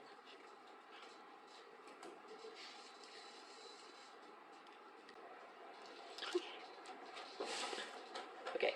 Okay, so we're back out and no decisions were made in executive session. So now we need to go in for 5 more minutes on personnel. Non-elected personnel, To discuss. superintendent positions. Moved by Amanda, second by Larry. And Lauren didn't have to be here for that, so. Do you need me in here for anything for that? Yes, I do. Give me a second, I'll get out of here. Sorry. Okay. Okay, we're out of the executive session. Do I hear a motion to do an interim with Dan Blair for 6 months? And I guess we don't need to put the salary in there, do we? No. So, okay, it's been moved by David, second by Cale. All in favor? Okay. Does that mean it's time to go? Do I hear a motion to adjourn? Amanda's up. Scott, did you get hold of Jordan? Yeah, I did talk to him too, and I guess we need to maybe talk about